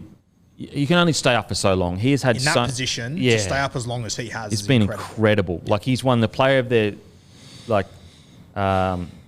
year at the Raiders for 4 years in a row. I think he won an equal player of the year. So I think he'll be really refreshed. I think that, Fogarty is the key. But Raiders, if they have another bad year, what happens? I think Ricky walks. Really? I think it's time. If it goes to shit again, you don't give him a chance to rebuild? I don't know. It's a tough one. Obviously, it comes down to which other coaches are on the market, who else you could grab, obviously. Yep. But I don't know. It seems very toxic to me down there at the moment. That's from the outside looking in. Could be way off. But I just don't understand how a team has fallen that hard. Yeah, it's just surprising because they were so tightly knit.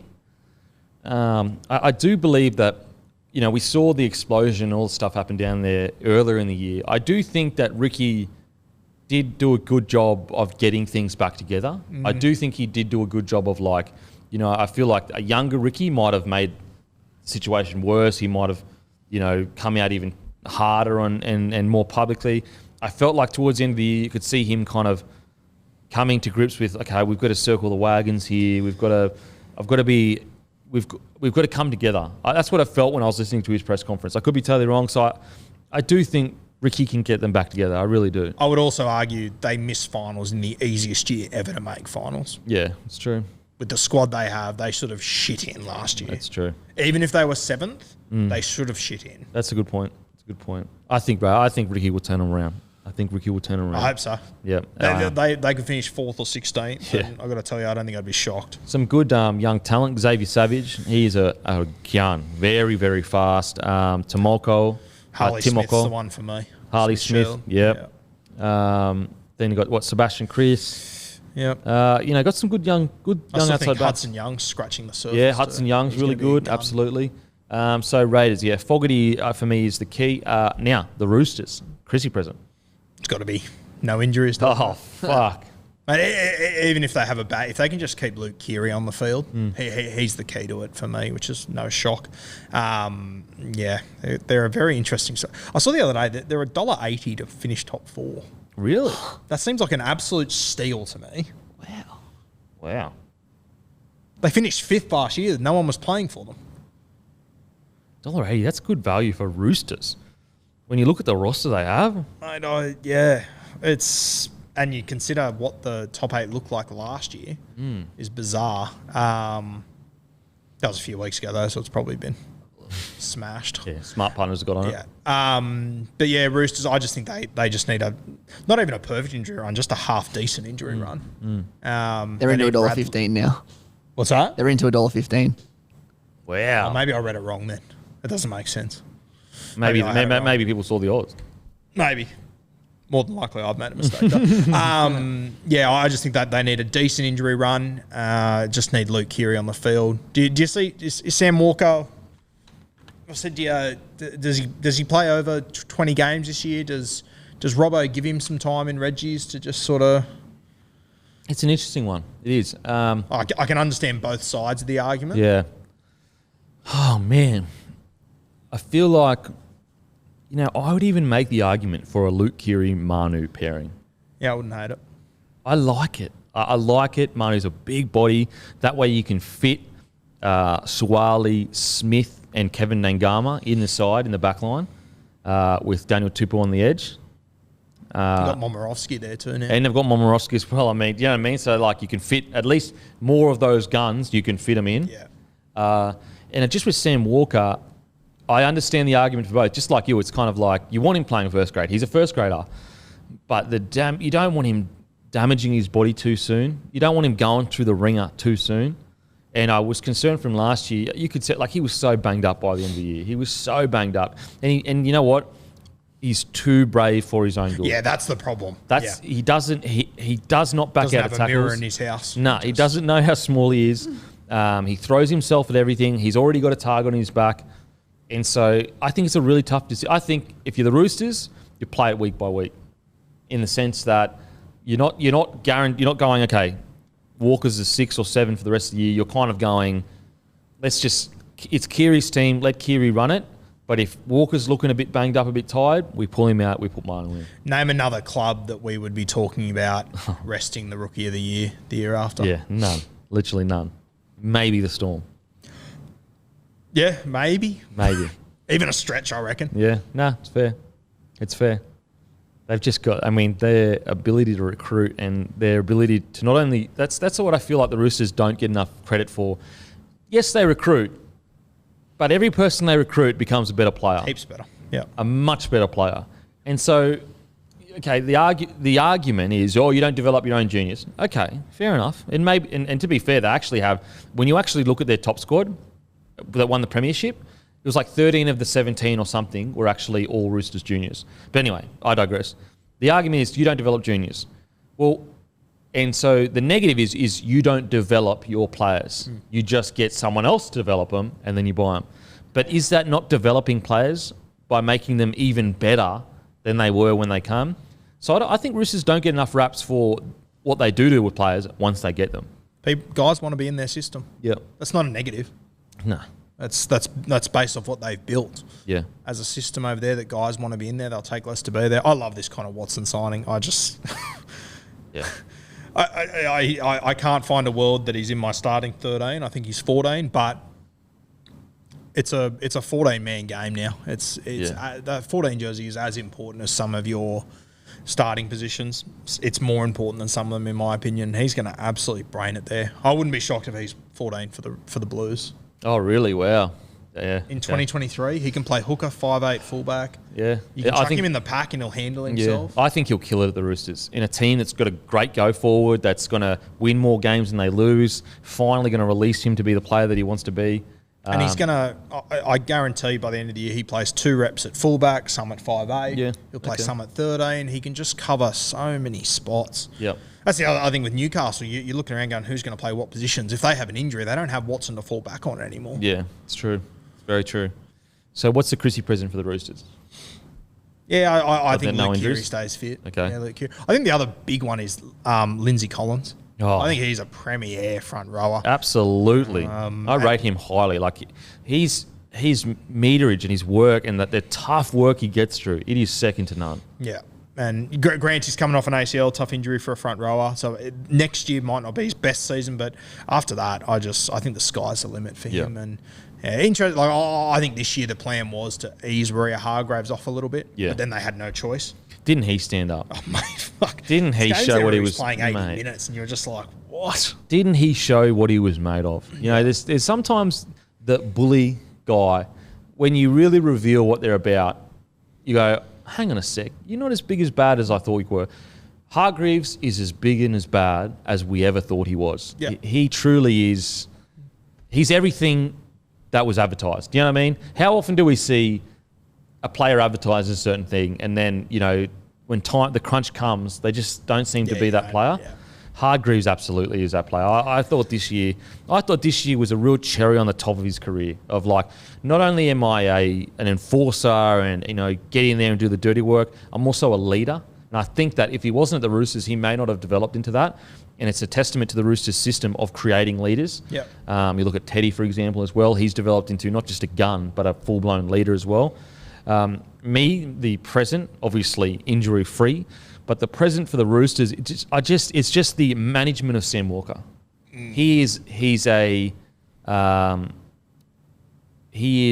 franchise player. So it's all about, however he's managed, whether he plays every single game or whether he plays 5 games or he plays no games, I just hope it's the best decision. Again, I don't know what the decision is, but do you understand what I'm saying? Yeah, and I also think if you had to back someone in to make the right decision, it's Robbo. Absolutely. Again, so it's not to say I don't think Robbo can. What I am saying is that Sam Walker is the golden child. You have to make him tough, but also you don't want him worn out by that second year going, fuck, my shoulder's gone, this gone. So my Christmas present would be give Robbo the foresight to know to make the right decision. And you know what? I'm sure he already has that. He's already one of the greatest coaches of all time. If he keeps on this track record, he will turn into the greatest coach of all time, most likely. That's my present. Just winding back, did you say top 4 or top 8 for the $1.80 thing? Top 8. Yeah, sorry, it was top 4 that was $1.80. Yeah, so right. top 4 was $1.80. Top 4 was $1.80, yeah. That's good. I still like that. I thought you said top 4. I still think that's good. Yeah, right, okay. I think that's great. I still think that's unreal value, yeah. Yeah. Okay. $1.80, you'd have to say the Roosters would make the top 4. I think there's only 6 or 7 teams that could make the top 4 in my opinion. Okay. I'm not hyper confident on most of them. Okay, Manly. What's your Chrissy present? I think it's similar to Parramatta. You want them to own that big stage. Obviously, Turbo staying injury-free is probably the best gift they could ever get. Hopefully he's past that sort of stuff. But yeah, I don't know. I'm so confident Manly are a top 4 team, but when we get to the final 2 weeks of the season, I don't know if I can back them against the Roosters, a Penrith at the moment. Ability-wise, I can, but I don't know. There's just... I don't know. I remember when Gerds called them flat track bullies, and I probably wouldn't go that far to call them flat track bullies. I just hate that. Maybe I'm wrong. I hate that word. Yeah, it's a shit term. Because it's like, it implies that they are bullying, like... What I don't like about the concept in my mind, and look, maybe I'm thinking about it way too much, but it's like, if you lose to the teams that are above you, that is normal. Yeah, that's normal. Yeah, that's normal. Yeah. But anyway, sorry for interrupting. Yeah, no, I agree with you. I'm not convinced they are going to beat those teams on top of them. And there's only 2 or 3 teams on top of them. But yeah, I'm just not convinced on the big stages they'll be able to knock those teams off. That's my worry. Yeah, well, it's close to my Chrissy present. My Chrissy present for Manly would be to get a win over a top-tier side in that first 6 to 10 weeks, just to get the monkey off the back, just to say, hang on. Yes, because the issue is that you look at Parramatta over the last few years, is like they can't take that next step. Yeah. And it kind of like, the pressure builds every single year, like, oh, can we? And then all of a sudden it becomes an issue. The last thing Manly want is to be like, oh, we're a gun side, we just can't beat the best sides. You know what I mean? Yeah. And so the way their year ended last season, to get a win over one of the top dogs early can kind of erase that. But if they don't get a win early and they lose to the top dogs regularly early, when they get into that big game again at the end of the year, I find it'd be very tough for them to get that win when it counts. If they had have lost those big games last season, by 10 points and it was a close-ish game, I don't think it would be a concern. But I think it was the way they lost those games that really was a concern for Manly. So my wish for them would be first 6 weeks, they play a Roosters, they play not a Roosters, all Roosters would be a fully fit Roosters, a Storm or a Penrith, and they get a win. That would be my Christmas, because if they get that, then the rest of the year, like look at Parramatta, they beat the Storm twice. So if you had Parramatta going into that prelim final, they would be confident enough to say, no, we've beaten these guys twice, we're not rattled. Whereas like if you don't beat them, it's very hard to get to the business end and beat them. So yeah, that would be my Chrissy present for Manly. Any concerns with Manly? roster-wise, or do they Not need to really, recruit? mate. I really like their side. I love the two back rowers. They get Andrew Davey back this year as well. I love him. Adds a little bit more depth. I think they're going to be hard to beat, but I can't see them winning a comp next year. Okay. Sharks. I feel like I keep coming back to the halfback jersey. Yeah, it's so Constantly. important, mate. But it is so important. But this team, I think they've built enough good leaders everywhere else in this side to handle themselves well and truly. I also, if it's a Christmas present, I just want Craig Fitzgibbon to be successul. I think he deserves it. Yeah, he's done his time. He's knocked back a few coaching gigs to get the right one, to get the right squad. Sharkies, for me, the Chrissy present is for someone in a key position to take leadership. Because when I'm trying to think about who's guiding the team around, you know what I mean? Who is that guy? Is it Nico Hines? Is it Braden Trindle? Is it Connor Tracy? It's a really interesting concept because you look at their team, and of their 13, 3 of them have been first-choice captains in the NRL in the last 18 months, between Wade Graham, Finucane and Cam McInnes. But you need a ball player to be the guide, the leader. I also think Blake Brayley is really scratching the surface of what he could be. Yeah. I love that kid, and watching him come through the juniors, he was this running 9. He was unreal. We haven't really seen it in first grade yet. Yeah. If you would have said to me 2 years ago that I'd consider Jaden Brayley the better attacking 9 than Blake, I'd be shocked. Oh, really? But that's sort of where I'm sitting at the moment. Yeah. You know, so much upside in the Sharkies. Halfback's a worry for me. Yeah, basically, and it's not the skill set. It's a halfback that direction. I need them to find who is the guy. Maybe it's Nico. He seems like he wants to be the guy. Yeah. Whether he can or can't, a lot of those Storm performances that he was fullback, he was directing not directing. That's a bad word, but he was calling plays. He was very dominant with the ball. Yeah. He was touching the ball a lot. Arguably even more dominant than Ryan Pappenhausen when he was playing. Different players, very different players. But it's just my Christmas present to the Sharks would be a half, whether it's 6 or 7, that is like, I'm the team leader, follow me around. Maybe it's Matty Moylan, we don't know. And hopefully they find that. And also, I hope Fitzgibbon has a great first year. I really like their recruitment. Cam McInnes, Dale Finucane, Nico Hines. Personnel-wise, it couldn't get much better. Yeah, absolutely. As long as they can stay injury-free. Yep. What do you reckon for the Sharkies, man? Them and Brisbane are my big upsides this year. Yeah, I agree. I reckon they'll make the finals. You reckon they'll make finals? I reckon they'll be in that.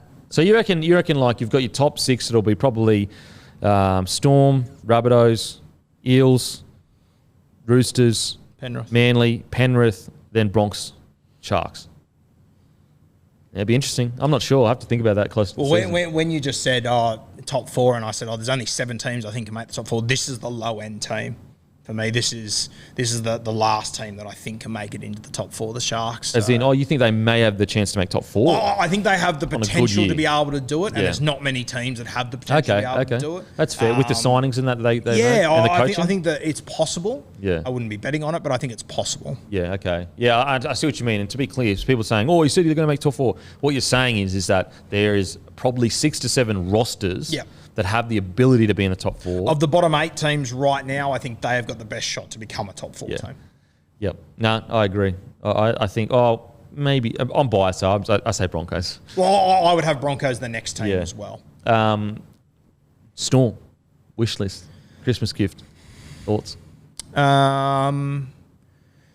Mate, I think probably, and I know he's been in the news a lot recently, Cam Munster, but I just feel like he has been an exceptional player for so long, but when it comes to clubland, it almost feels like sometimes he's sort of coasting through it, and he's good enough to coast through it and be fine, which sounds crazy. His team won 19 games in a row last year. They lost 2 or 3 games the entire season. But I still feel like we're waiting for that season where Cameron Munster just grabs it and goes, I'm the best fucking player in this competition. Yeah. And he's got that sort of ability. I would love to see him have that season next year, especially after what he's been through and what he's going through now. I think he's due to have a baby over the next week or so. So Cam Munster's probably the guy I'm most excited about down there in Melbourne. But once again, what do you get? The guy that's got everything, Melbourne Storm. From the Cam Munster perspective, and by all accounts, he's training the house down. He's come back with a real renewed vigor. Thin. He looks thin, which is great. Good signs. You can always tell a guy's attitude by the way they look physically after an off season, because it shows you if they've been training when they don't have to train. It shows you where their headspace is. With Cam Munster, I think this is the year he can no longer step away from that leadership role. I think he has to not step away from it. Last year he was a leader. Clearly, they won. They had a record-breaking year. But I think this is the year he needs to fully accept in his mind, you are Cameron Smith now. Now you're obviously not Cameron Smith. Cameron Smith. You're Cameron Munster. But that's who you are to the club now. And I agree with you that this is the year that he needs to go, not only am I the guy on the field, but I'm also a clubman off the field. I need to live, breathe, and sleep the Storm. I need to be, the younger guys coming through, I need to be telling them about staying at the Storm. I probably need to get out of my head signing with other clubs. I think that he really needs to make a decision internally about what he's doing, because he's achieved everything. I love Cam Munster. I love him. I think he's such a great player, and he's so good for the game. But he needs to make a decision. Do I want to just be the gun that gets paid big bucks? That's totally fine. That's fine. Or do I make the decision to commit to the Storm and become a true leader of this club and go down as a club legend? And again, this is not questioning his commitment to his training or his playing. Everyone sees how good he is. It's more just Cameron Smith, Cronk and Slater are gone now. They need some guys to take those roles of leadership roles. What I'm about to say is incredibly unfair on Cameron Munster, but it's the calibre of player he is. I've never been more disappointed in Munster than that game against Penrith. Penrith played well, but they gave the Melbourne Storm so many opportunities, and I remember sitting there just going, there was a knock on. There was a moment when Nathan Cleary kicked out on the full, and I just remember thinking, okay, this is where Munster will step up. Yeah. This is where the big game player owns this big moment, and mate, he didn't fire a shot that afternoon. I was so disappointed watching that game. To be fair, he's gone through a lot in the offseason. As I said, it's incredibly unfair what I was about to say, and I back that 100%. But you can only look as a fan. For sure. So I see where you're coming from. And if anything, it's a compliment to Cam Munster that I expect in that moment for him to own it. Yeah, no, you're totally right. From a fan's perspective, when you look at that game and you look at big game players, he's a bigger game player than Cleary. Yeah. He's won more premierships. No, I mean, I totally agree. I more just said that there's a lot of things he went through personally, more just to give fans an insight that not to excuse it. Even Munster wouldn't excuse it. More just to say a lot was weighing on his mind, and that may be a reason, not an excuse, just a reason for why he may not have stepped up. But I totally get what you're saying. I think he openly said the other day in that interview that he wasn't enjoying football last year. I mean, it's just a lot of our athletes, when you've been at the top for so long, it's very... This is not to say like, woe is me and the poor athletes or whatever, but a lot goes on in people's lives. Like, think about how many years you've had in your life where 6 months out of that year, you just weren't yourself because you had a lot of shit going on. That's just human nature. Certain years, you're not going to be at your best, and certain years, you're going to be fucking killing it. And then throw in on top of that, your work has been moved to living out of a suitcase. Yeah, absolutely. I mean, what do you reckon, Matt? Storm. I did dry July, and I remember having a month off the drink. Like, just as a normal person, I was sharper in the morning, like more productive, like my quality of life is better. If Cam Munster's taking 12 months off the piss, I reckon that's a scary, scary prospect. Oh, absolutely. It's scary to think how fit he looks right now. Yeah. The season is 4 months away. I know, compared to what he is. If Cam Munster wakes up every morning full of energy, ready to rip in, he was already in the top 3 or 4 players in the comp. Yeah. So, and with a guy like Cam, he clearly can't just have 2 or 3. Yep. And that's the difference. Like, most people can have 2 or 3 beers, go home, no issue. But Cam is such a all or nothing guy. You see Which the is way what he makes plays. him so great at the same time. Exactly. So if he wasn't that dude, you probably wouldn't know who he is. Absolutely. And you know what? If he wasn't that dude, we wouldn't have got one of the greatest Origin performances we've ever seen in 2020, where he was doing the stuff you just don't see. He won the unwinnable. Yeah, absolutely. And the things that he did, oh my God. So, yeah, Cam Munster, I cannot wait. I think I'm really keen because he's the kind of, how you've got lovable rogues. They stuff up, they realise they stuff up, but they're deep down that he's a good bloke. And I know Cam's a great bloke. Just, he made an error, but I think he'll be back bigger than ever. Now, with the Storm though, are you concerned?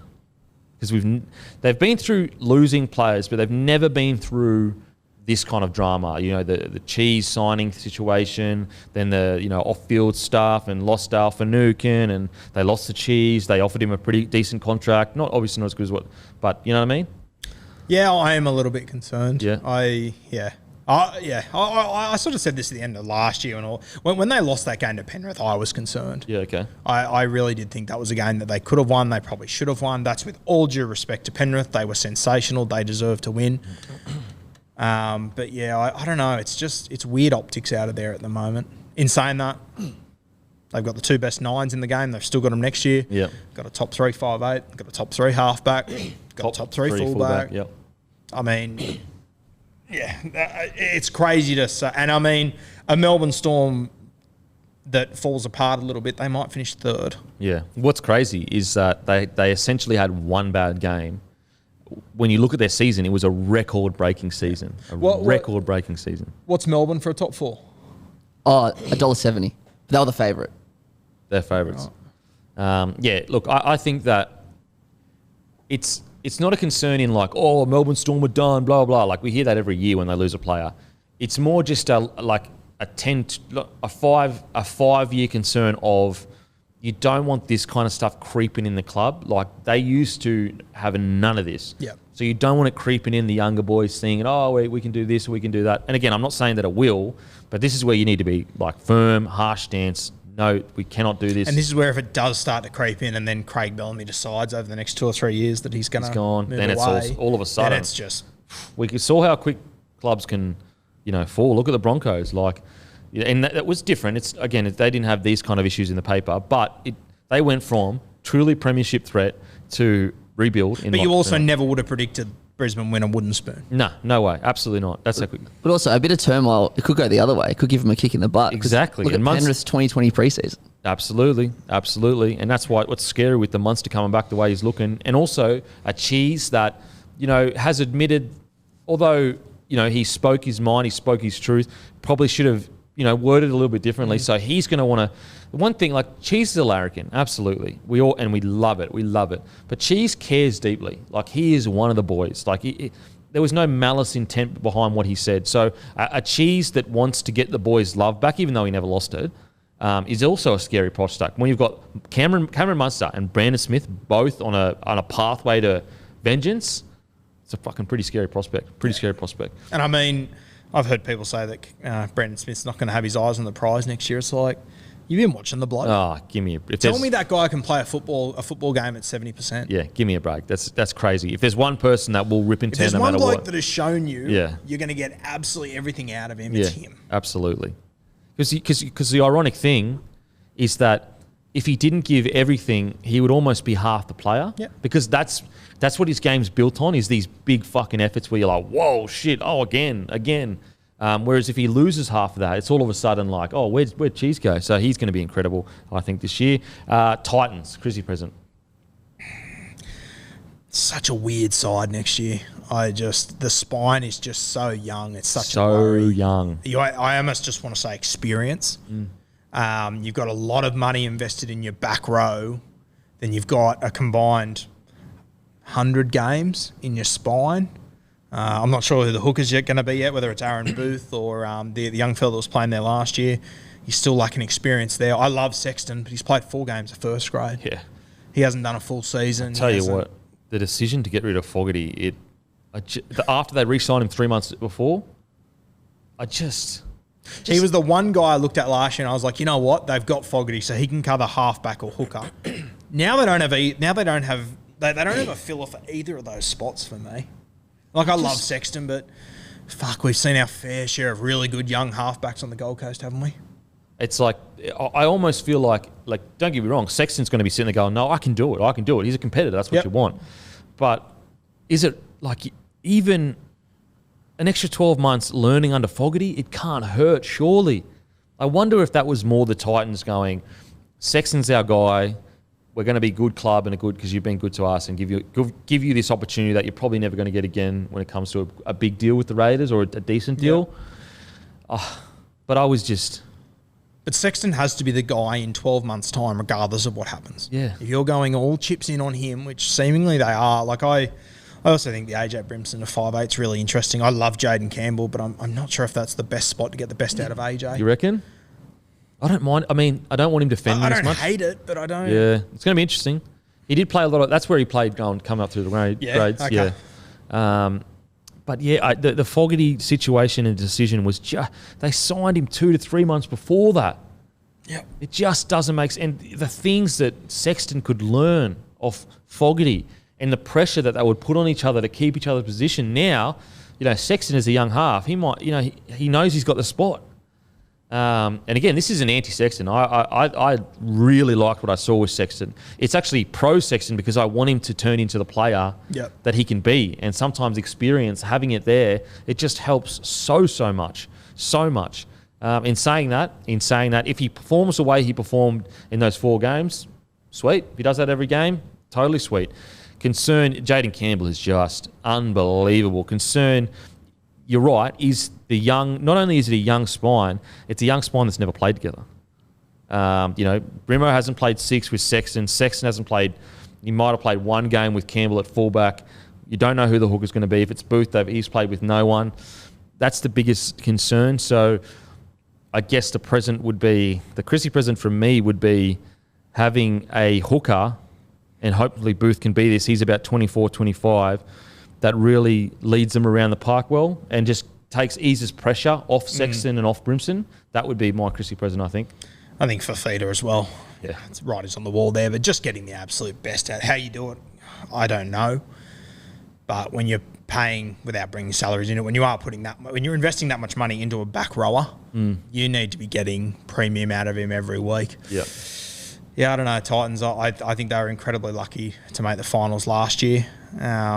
It's funny, like I remember the year before that, Cronulla made the finals in 8th, the record of 10-10, and everyone said, what the hell? Yeah, I know. It's like, are you for real? Yeah. Like, 10-14. Yeah, it's wild. It is crazy. And people said, they put up a good fight against the Roosters. Mate, I personally thought in that finals game, the Roosters, they got very unlucky. Titans got handed a couple of, I think they scored 2 tries off kicks. They had the one where Roosters knocked it on off the kickoff and Titans put the ball down. Like I thought Titans had a pretty blessed run last year, to be honest with you. It'll be interesting. It's going to be really interesting. They have one of the best draws this year, though. So if there's a year to make the finals, it's this year. Warriors. I really like the look of the Warriors. Christmas present-wise, I think you'd want SJ to be fit the entire year. I think Shaun Johnson's just going to be so key to them moving forward. I'd really like to see Wade Egan take his game to another level. I feel like that's the spot the last few years where they've sort of lacked. And I loved Egan when he was coming through at Penrith. I watched him play juniors and I really liked him. Yep. Hasn't quite kicked on as I thought he would. He's still solid, no doubt about that. I also think Cody Nikorima is going to be key. I don't know where he plays. Yeah. Whether he's 6, 14, I don't know. But I thought he was very underwhelming last year for what we know of Cody Nikorima and what he can do. Another team that I think they can play finals footy next year. I just thought of my ultimate wish for them, though, to be able to get back to New Zealand. Yeah. To be able to play. That's the same thing. There. My wish is for New Zealand to play 5, 6, 7, 10 games in New Zealand. Yep. But let's just say 5. That's my wish. The main thing for them as a club right now is just to allow them to connect with their fans. Allow their fans that have just been disregarded. And again, it's no one's fault. It's no one's fault. Just games back in New Zealand, and what I will say, the Warriors over the last few years, they have done that jersey so proud. It's outrageous. I thought, this is going to be a long couple of years, or at least a long year for the Warriors. And sometimes they just turn up and do things where you're like, I cannot believe the ticker of some of these blokes. Some home games, absolutely. Harris Tavita, I really hope. Is Harris Tavita, not Tavita Harris? I always mix them up. Harris Tavita. He's been hovering on his potential. Great defensive half. Very similar to Dill Brown. Yeah, really hovering there. And if he can take that next step, I think that he can really help Shaun Johnson. Shaun Johnson playing every game, though, would be massive. Huge for them. If he can just play every game, huge. And obviously, Reece Walsh continues his incredible form. Warriors, I just think they've done their fans and their country so incredibly proud. And if they can get a game, 5, 6 games back there, they will go off. And then I honestly, next year, when this is all opens up and it's all done, hopefully, I truly hope they get it every home game. Like, Do it. 100%. Why not? Well, it's a no-brainer. Like, They've done celebrate so the game. much for us. Yeah. Celebrate the game with New Zealand. Get new people on board. If you're thinking about bringing in the Christchurch team, wouldn't this be a good opportunity to test and see what is the engagement like for New Zealand fans?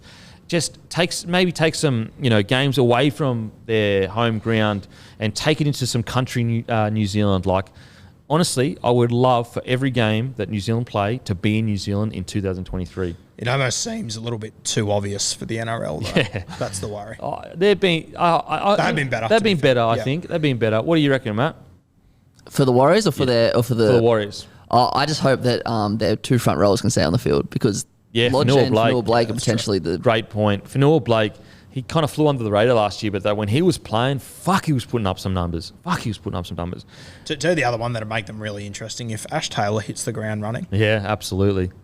He's still only 26. He's so young. It's like, not. He's got. Feels like he's been playing for 15 years and been copying shit for 15 years. He's got talent. It's there. Talent. It's fucking there. Now, the great Tigers. No, I've got to tell you, I've been impressed with them the last 6 or 7 weeks. I think Tim Sheens is starting to have an impact there. To see Appy sign there, mate, someone I didn't expect for them to be able to get. Unbelievable. And how it was all handled? It's handled like one of the top tier clubs. Relatively quiet. Yep. And I mean, if you believe the figure they're putting out there, value. For a guy like Appy, I think it's unreal. The Papali'i one, he's a premier player in our game. He's obviously coming off a career high there, so there's a bit of risk there. But even if you believe that the top end of 600, like, yes, that is big, but is it breaking the bank big for a Dally M? If it goes to hell, it doesn't screw you. Yeah. I think the Tigers, and I think all Tigers fans think that I hate them with a passion, but I just think the last few weeks have been really impressive. My wish for them next year is just doing when he comes back. Yeah. He needs to stay fit, and they just need to work out what this spine looks like. You've obviously got the two hookers there. You've got to fit Hastings in there. Brooksy at 7. Dewey at 6, I assume. I hope they don't play him at centre. That's my worry. Yeah, Dewey's got to be his hands on the ball as much as possible. West Tigers, I think they've had the best off-season of anyone. When you talk about where they were to where they are now, doing deals with Api Coruscant, getting Isaiah Papali'i, Tyrone Peachy as well. Yeah. Great get. If you said to me 6 weeks ago the Tigers are going to sign Appy, I'd say, 900. Yeah. They've paid an arm and a leg. Yeah. And it's only a 2-year deal with a 3rd-year option. Yeah, it's a great deal. It's a great deal. And I think he's only 30 years old, so he's not that old in today's kind of environment where older guys seem to play really well. I think Tigers have done fantastic. If there was one present I would give to them, it would be just consistent footy. Yeah.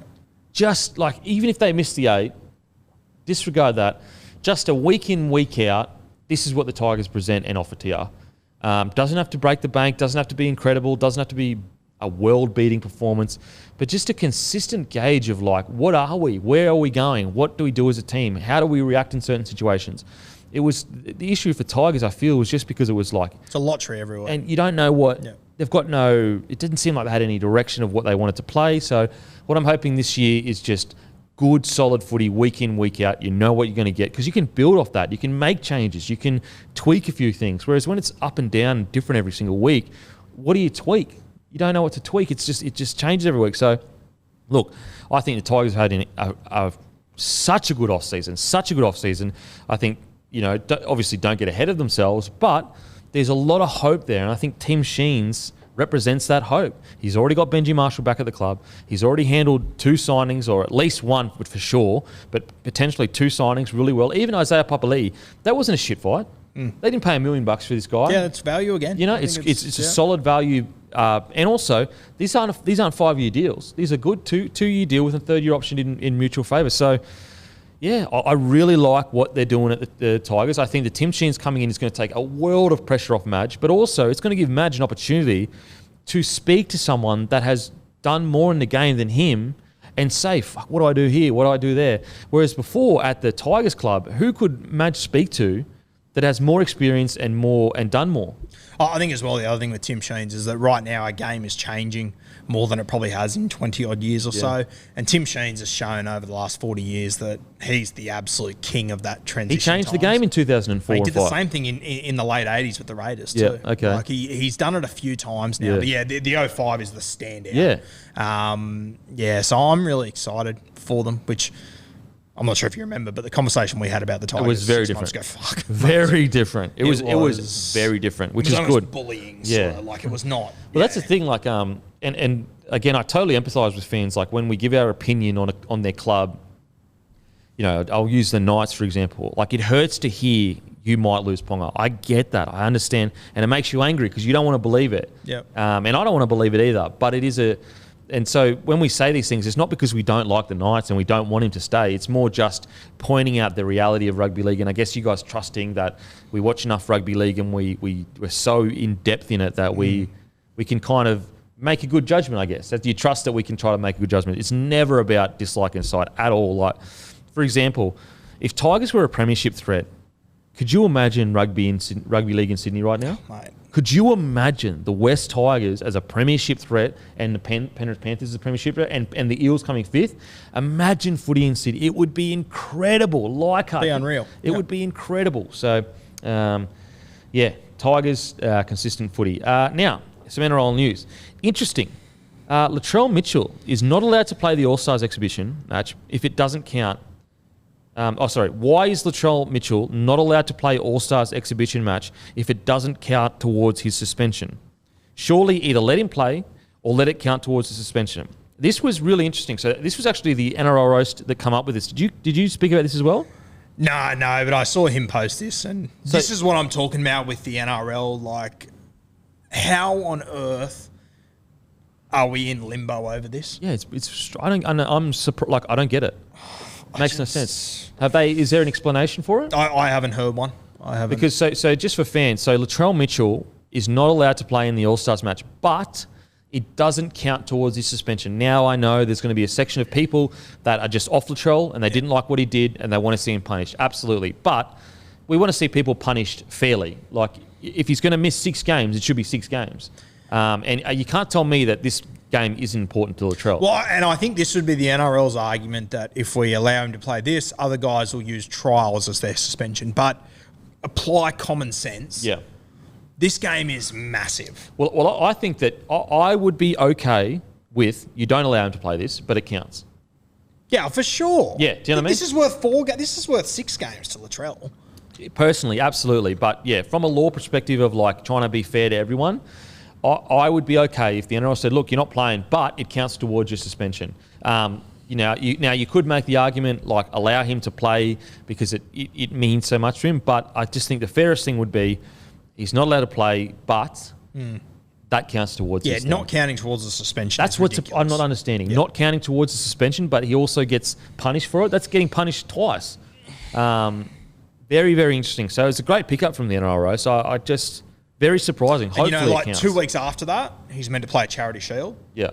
Like, I think this game is well and truly above a charity shield, and it should count as games. If you want to tell me the charity shield is a glorified trial, that's fine. Yeah. I'm happy to let that go through to the keeper. But this game, it's important. Yeah, we know it's important. Yeah, like, to him, it especially means... for him. Yeah, for him. Like, it means... And the role that he is playing in our game and has played and will continue to play for the next 10 years. Yeah, totally. I just think that if fair enough, he doesn't play, but it's got to count. It's got to count. It's got to count. Remember a year ago when the NRL came out with their new ad? Who was the guy they got to stand at Port Botany with the Aboriginal flag around him? Like, it's surprising. Hopefully it counts towards it. I can understand people if people like they're going to allow him to play, but then he misses the games after it. Why people might be upset with that, because that is like, no, he made an error. Joey Manu missed the finals. I'm sure that Joey Manu, it means just as much for him to play finals footy. Do you know what I mean? And it's not like Souths gain anything. If anything, Souths risk losing something, him getting injured in this game. Yep. So I just think that, I'd be okay with he doesn't play, but it should count. Yep. It should count. Absolutely should count. Now, still at the Roosters. Still at the Rabbitohs. Cameron Murray named captain. Now, this is a really interesting one for me because everyone knows I love Cam Murray and everyone knows that I think that he's a future captain, definitely of Rabbitohs. Like that's a given, but potentially New South Wales and Australia. The only reason why he wouldn't be a captain of New South Wales and Australia is because of timing and, you know, other players already being captain, whatever. But interesting because just lost Wayne Bennett, just lost Reynolds. It's a huge year for the club. Cam Murray is 23 or 24 years old. First of all, I'll get your thoughts. Do you like the decision? And then I'll ask the question with my... I do like it, but I know what you're going to ask me, and you've had me thinking for the last hour and a half. So I do like it. I love that Cam Murray's a local junior. I don't have to sell the narrative to you guys. You guys know it, but I understand where...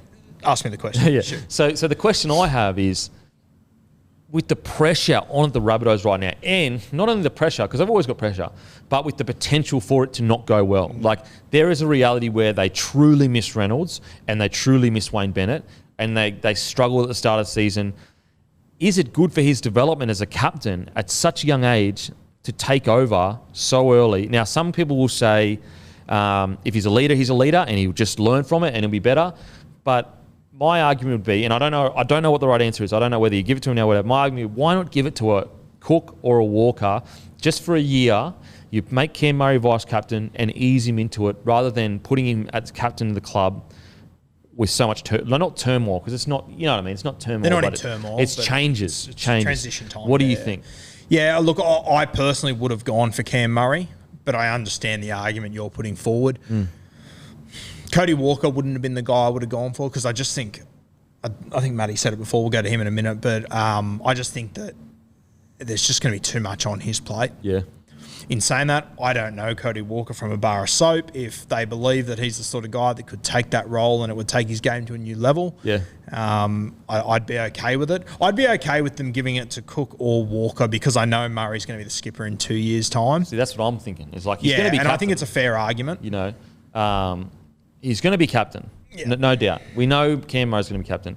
Again, and to be really clear, it's not to say that I don't think I would have made this decision with Cam Murray. All I'm saying is that there's a lot of change happening at the club, and it's a lot of extra pressure on a young guy that if he's going to be captain anyway, why not wait 12 months? Especially when you got two guys there. Like I remember when Adam Reynolds was made captain, it was a coin toss between him and Cook. Yeah. That's 3 years ago. Yeah.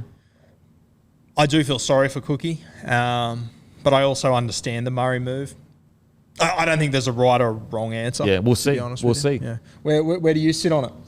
I'll preface this by saying I'm a little biased, because obviously I grew up with Cam and seeing or biased towards Cam, because you know, seeing someone that I went to school with, like went to school in Randwick, be captain of South, like when I read the news, I got goosebumps. I was so happy for him. But if I take that bias aside, I worked for New South Wales Rugby League, where Cam Murray was the New South Wales under-18s captain. He was the New South Wales under-20s captain. Freddie put him there, and he doesn't really lead with his words, but he leads with his actions, a bit like Boyd Cordner. So I reckon he can't go wrong with Cam there. You definitely can't go wrong. So I didn't know he was under-18s, under-20s captains. Yeah, that does, you know, if he's already got experience in it, then boom. Like, look, he's going to get through it. He is captain material, and if there's one bloke that's going to work hard to get through any tough times, if Rabbitohs have it. But it was just, I just wanted to bring it up because it is an interesting, because we could be sitting here in 6 months' time, and you could be watching Cam Murray play and look like he's got the world on his shoulders, because they've gone 2 from 8 or something. Whereas a Cody Walker or whatever, I feel like because he's a bit older, he's seen a bit more. He may or may not. But again, it's more just I'm bringing up as devil's advocate, to be really clear. And being devil's advocate, I mean, just because he's got the C next to his name, I don't think that makes Cook any less of a leader in this team. Yeah, for sure. Walker. So, I don't think it'll be a massive issue, but I understand where you're coming from. If I was to make the decision, I would be happy with Cam Murray. Yeah. For sure. Yeah, for sure. Yeah. I think that although there is a chance that he may have to deal with a lot of pressure, I still think that he'll handle that pressure really well. And he's going to be captain anyway. And to be fair, if that name was Damien Cook or Cody Walker, I'd be saying the same thing. I'd be happy with Murray or Cook, but I'm happy with Walker. The only thing I'd be saying with Walker, with Cook, or Walker would be how long do they hold it until Murray gets it? Because I feel like, just due to age or whatever, but Cam Murray is the long term for me. That's the only different thing I'd be saying is like it's more of a developing Cam Murray to be the captain we want him to be. I'm kind of happy they've gone for I don't like the leadership group approach. I like that they've just gone, he's the future. Yeah, it's so good. Anyone that's ever met him or listened to the podcast or whatever, this guy is truly just a fantastic bloke. You couldn't ask any more from a rugby league player. Like often we get, bad headlines about players stuffing up, drinking, all that kind of stuff. Cam Murray is such a classy citizen and such a classy representation of our game. Speaks really well, very respectful, humble. I can't say enough good words about Cam Murray. So massive congratulations to Cam. I think he'll handle it really well. More just bringing up that topic as devil's advocate. It is a possibility, but I think he'll handle it fine. Now, Roosters officially sign the great Sir Cheese. I didn't put it in here, but what I wanted to ask you is it becoming a concern that the salary cap isn't working as intended because not because I think that Roosters are cheating or whatever. I don't think that at all. They've had a lot of people move on, and they the culture of their club is what draws people. Yep. But the concern for me, what could be a concern is they got Suwali, Walker, Cheese. Are the powerful clubs becoming so powerful that they're able to... It's almost like the salary cap is not irrelevant, but they're just becoming too strong culturally. You know what I mean? Is that a concern with the Roosters? Where they just do not miss. They don't miss. This is their recruitment. Did you get a list of their recruitment since... No. Can. They've gone Tedesco. So in 2013, they went... was it Maloney? Yeah, Maloney, Jennings, Sonny Bill. Then they went Tedesco, Cronk. Yep. Ferguson? Was Ferguson 2013? Yeah, Fergo. Yeah, he came, And now they've gone Suwali, Walker into Cheese. And they also got Kiri. And they got Kiri from Rabbitohs. And Crichton. Is it becoming, I guess, and Angus Crichton, is it becoming a concern that these big dog clubs can just... Or not really? It's just the way it is? I think it's a concern, but how do you stop the best coaches being the best coaches? Yeah, no, true. It's just a question. It's more just a question. I understand where you're coming from. It's just, I think it's just always going to be a reality of our game. And, there's going to come a time where Trent Robinson isn't going to be coaching the Roosters and they might not be this premier. Yep. So it seems almost impossible to think of at the moment, but they have gone through periods where they have been that club. Yeah. You look at Broncos, they used to be able to recruit anyone they wanted, literally. Look at the Roosters in the early 2000s, anyone they wanted. Then you couldn't touch them with a 10-foot pole until they appeared in that one grand final in 2010. Outside of that, it was a shit fight until 2013. Yeah. When Trent Robinson arrived, funnily enough. So you just think that it's more, this is the nature of the beast? I personally think it's harder. I feel sorry for the clubs at the bottom because, good God, it is hard to get off the bottom. Yeah. I think what Canterbury's done this year has been unbelievable. Yeah. Considering they've won 9 games of football in 2 years, to sign anyone is impressive. To sign the guys they have is incredible. And that doesn't mean that they are going to drag themselves off the bottom, it looks likely. But just to do it, though. Look how much Tigers have struggled to sign people. They've been finishing in 9th and 11th and 10th, whereas Doggies obviously... And whilst Tim Sheen isn't a coach, that guy walks into the building and all of a sudden they're recruiting guys. Yeah, absolutely. You've got to have the right guys in your system. Yeah, for sure. I mean, look at Benny Eichen.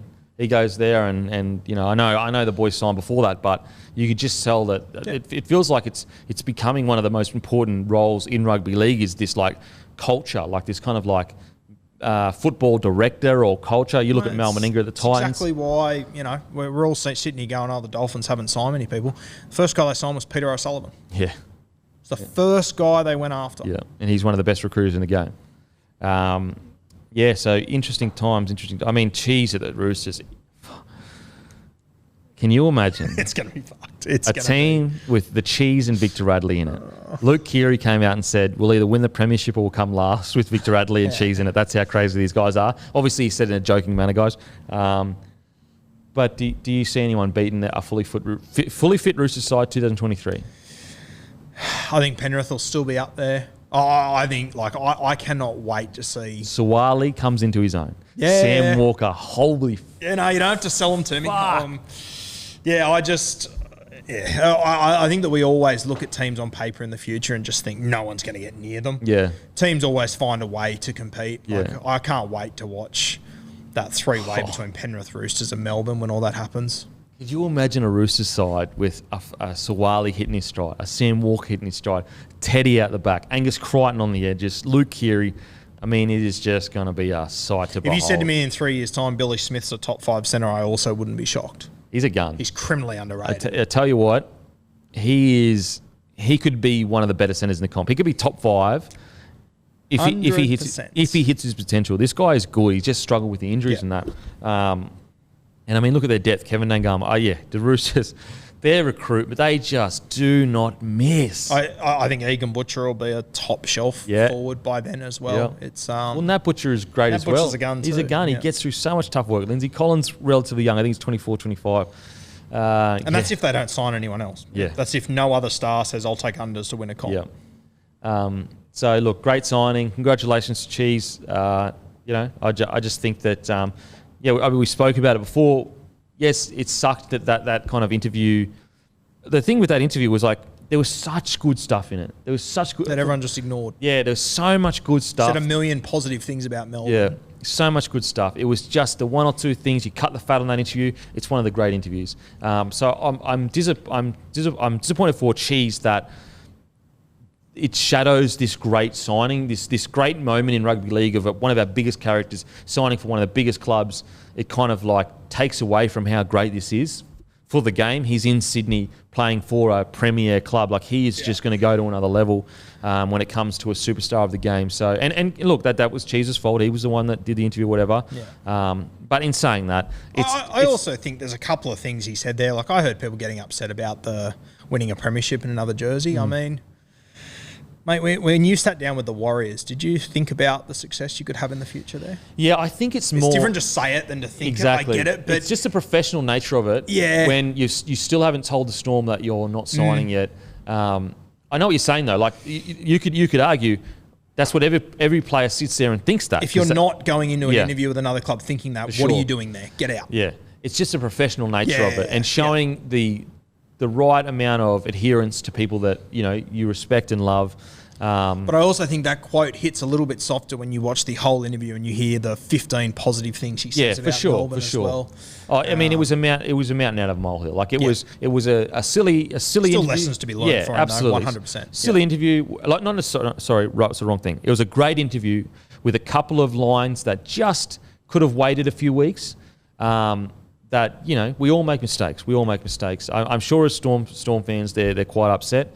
But I think eventually, once they see him play and show how much it really does mean to him as a player, we all make mistakes, man. We all make mistakes. We all grow from them. So Cheese will bounce back bigger than ever. Now, Eels re-signed Junior Paulo, and it looks like...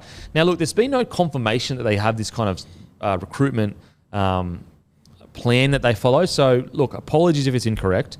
But it seemed like they don't really extend or sign for longer than 2 years. Again, that's just looking at what the signings have been. I could be totally wrong. Did you get that same feeling as well? Yeah, and it doesn't really make sense to me at the same time. So it might not be true. It might not be true. But there was this sense that they weren't really going beyond the 2 years. You look at Reid Marnie. They really pushed the reports were that it was that last year that they kind of didn't want to give or whatever. Again, that's just reports. We don't know. But what is interesting is that Paulo's re-signed until 2026. Yeah. Great re-signing, in my opinion. Huge re-signing, yeah. He obviously is getting older, Junior Paulo, but the role that he's able to play in that side, a little bit of X factor that he brings with his, subtle ball playing. Yep. I think there's better front rowers, but I don't think there's many better than Junior Paulo. And I think that the skill set he brings, not many other guys are able to bring. I think he's probably the best ball-playing front rower. Yeah, I think that's a fair shout. Yeah.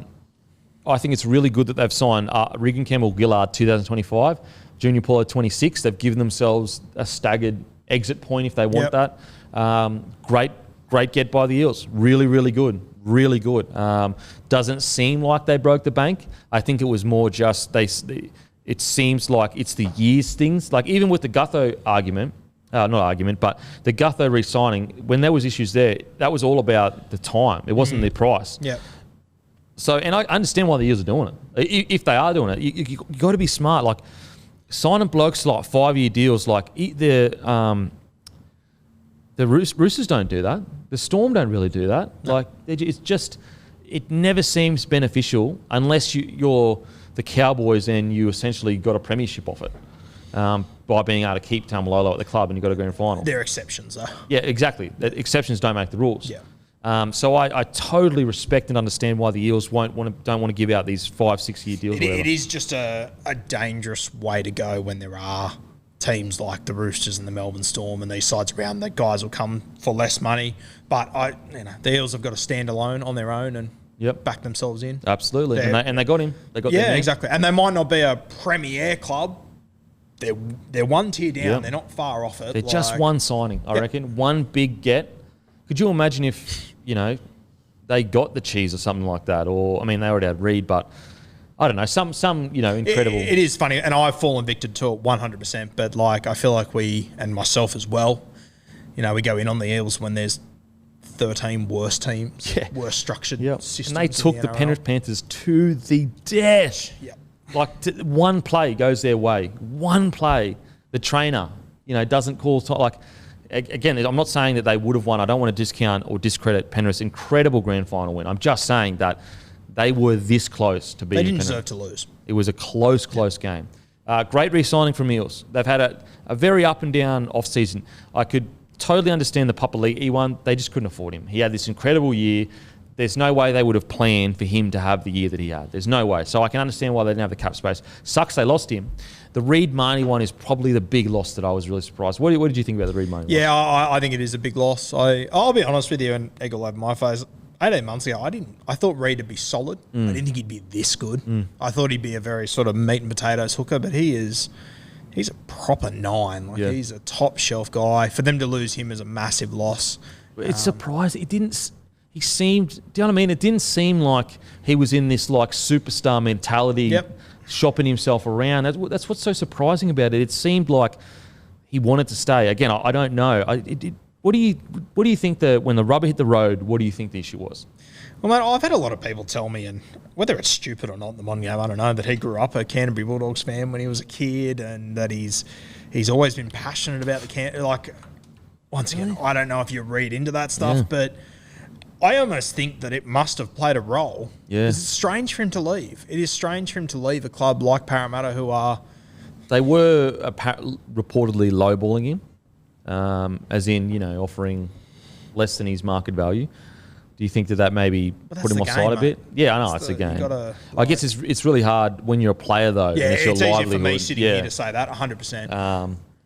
And so, but yeah, I mean, I think... Don't get me wrong, I think that... What are your thoughts on Hodgson to the Eels?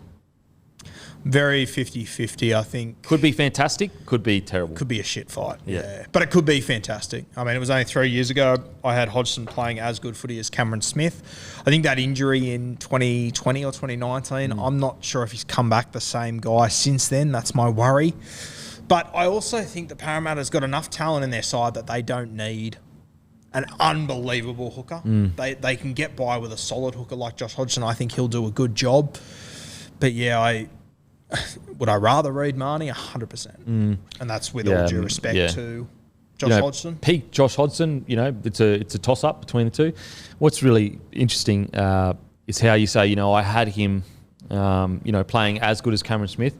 And just to imagine, Cameron Smith did that for 20 years. For 20 fucking years. He didn't have a couple good years. No. He did that year on, year out, all the way to the last year where he won Dally M Hooker of the Year and won a premiership. He played finals every year. He played Origin every year. He never had a hooker on the bench. Fuck. 80 minutes every week. The further I get away from his career, the more I'm just Arguably, he got better as he got older. Yeah. Tell me where you can find a season that was just so clearly better than his last season. It might have been better, but so clearly. His last season was fantastic. Mate, his last game, Melbourne do not win that premiership if he's not playing that night. No, absolutely Penrith are not. back-to-back premiers now if Cameron Smith doesn't play. Absolutely. It's the further I get away from his career, the further I'm just It goes from, if Cameron Smith doesn't play in the 2020 grand final, Penrith are back-to-back premiers. Yeah. If he plays on in 2021 with Melbourne, I think Melbourne probably win that game against Penrith in the And that's no disrespect. That's no disrespect to Penrith in any way, shape or form. It's just more how incredible Smith is. Just how incredible Smith is. Has he got the best running game ever? No. Got the greatest kicking game ever? No. Is he just the smartest guy on the field? Absolutely. And also, next year I'll have a 3-hour show every Thursday with me and Smithy. 3 hours of footy chat. We'll have interviews with the biggest guest. We'll be doing, deep dives into tactical plays. It is going to be sick every Thursday. 3-hour show with Cameron Smith. I can't believe that shit.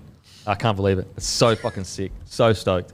I'm mildly jealous. Proceed. Now, is there anything else that has happened over the last few weeks? I'm trying to think. Not really. Obviously, Corey Norman retires. Massive congratulations on a 222 games, I think, 222 or 228. Struggled a little bit down in the Dragons, but played some really good footy. Played Origin. Just another reminder, everyone at home, playing one game of first grade is incredibly impressive. Yeah. Playing 100 is unbelievable. Yeah.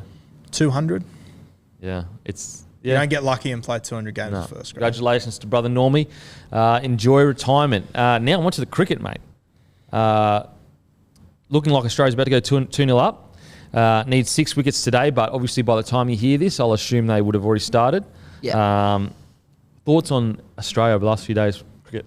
Yeah, it's been unreal to see how poorly England's gone, to be perfectly honest with you. I've definitely enjoyed it. I found this whole situation with the captaincy very interesting. But now Steve Smith's back as captain. I know it's a one-off, but I've found that very interesting. But I probably lost a little bit of interest in cricket over the last few years, but this Ashes series and probably listening to the Hello Sport boys has definitely got me more into it again. I think it's great to see Australia belting England in. Mate. Scissors, paper, rock, cricket, whatever the hell it might be. Yeah, absolutely. Absolutely. No, I mean, I thought the bowler, is it Green? Yeah. Relatively young. I think he's been really good. Unsung, kind of taking a fair amount of wickets. Again, I don't know barely anything about cricket. Very casual watcher. But it's just great to see Australia. Now, I don't know whether it's because we're playing England, but we look like we're, stepping towards our glory years. Again, I don't know much about cricket. All I know is that we used to be really fucking good at it. Then there's been a few years where we haven't been as good, and it feels like that we're stepping back to it. I could be totally wrong. Is that a fair statement? I definitely agree with that, especially because we, retained the Ashes in England 2 years ago for the first time since 2001. Yep. So that was a big stepping stone, and now like we are just dominating thrashing them. We are thrashing them. Like it's probably 5-0 if it doesn't rain. Well, I don't follow it as closely as most, but surely we're still nowhere near where we were in the early 2000s. Oh God, no. No, but good, right. but that's like the Queensland. It'll Origin never team. get better than that. Yeah, that's like the Queensland 8 in a row team. Yeah. Okay. Yeah. No, it's good to see. Good to see. And I love watching it when they need runs, like when England need runs or whatever, and they just start. When there's something beautiful about the build up to waiting for that wicket, and then it's just the release you get. Oh, it's fucking sick to watch. I love watching Nathan Lyon too. I know. He's great. He's great. Joseph Parker beats Chase Sora on the weekend. You watch much boxing? Not really? Not a heap, to be honest with you. I always listen to your interviews and stuff. I'll keep an eye on this Gallum fight. I think the lead up to that's been really interesting. But not huge on. I won't pretend like I'm huge on the boxing. Yep. So this Wednesday, this Tuesday, you've got Maloney versus Saladar on. You can grab that on KO or main event. But then Wednesday, we have the great fight night. We've got Paul Gallen, Darcy Lussick. Then we've got Harry Garside's pro debut. He won the first medal for Aussie boxing in 30 plus years. Then we've got Chris Heinington versus Joey Leilua. There's been a bit of banter back and forth, which is good. Justin Hodges versus Nathan Ross. Freddie Lussick versus Talon May. Wednesday, make sure to grab it. No limit. The night before, they're putting on real good pure Aussie boxing. So No Limit put on all the Tim Zoo boxing cards as well. So if you want to support Aussie boxing, they're the best guys to support. Anything else going on for you? No, I was just going to say, I listened to your podcast with Garside. Yeah. Champion fella. Yeah, interesting bloke, eh? Seems like a legend. Interesting bloke. Can throw him too. So going to be very interesting. Also, congratulations to Liam Paro. He won yesterday. I actually watched that fight. I think that's it. And we will, we will see you. Oh, we didn't do the stores in Spotlight. I'll do that in the intro. Thank you so much for listening. As always, make sure to follow the Rugby League Guru at Rugby League Guru on Facebook and Instagram. Yep, and you've also got a podcast as well. Yeah, Rugby League Guru podcast. So come over and have a listen. Sweet. And you probably see Guru next week anyway. But as usual, I'll go and fuck myself. Thank you.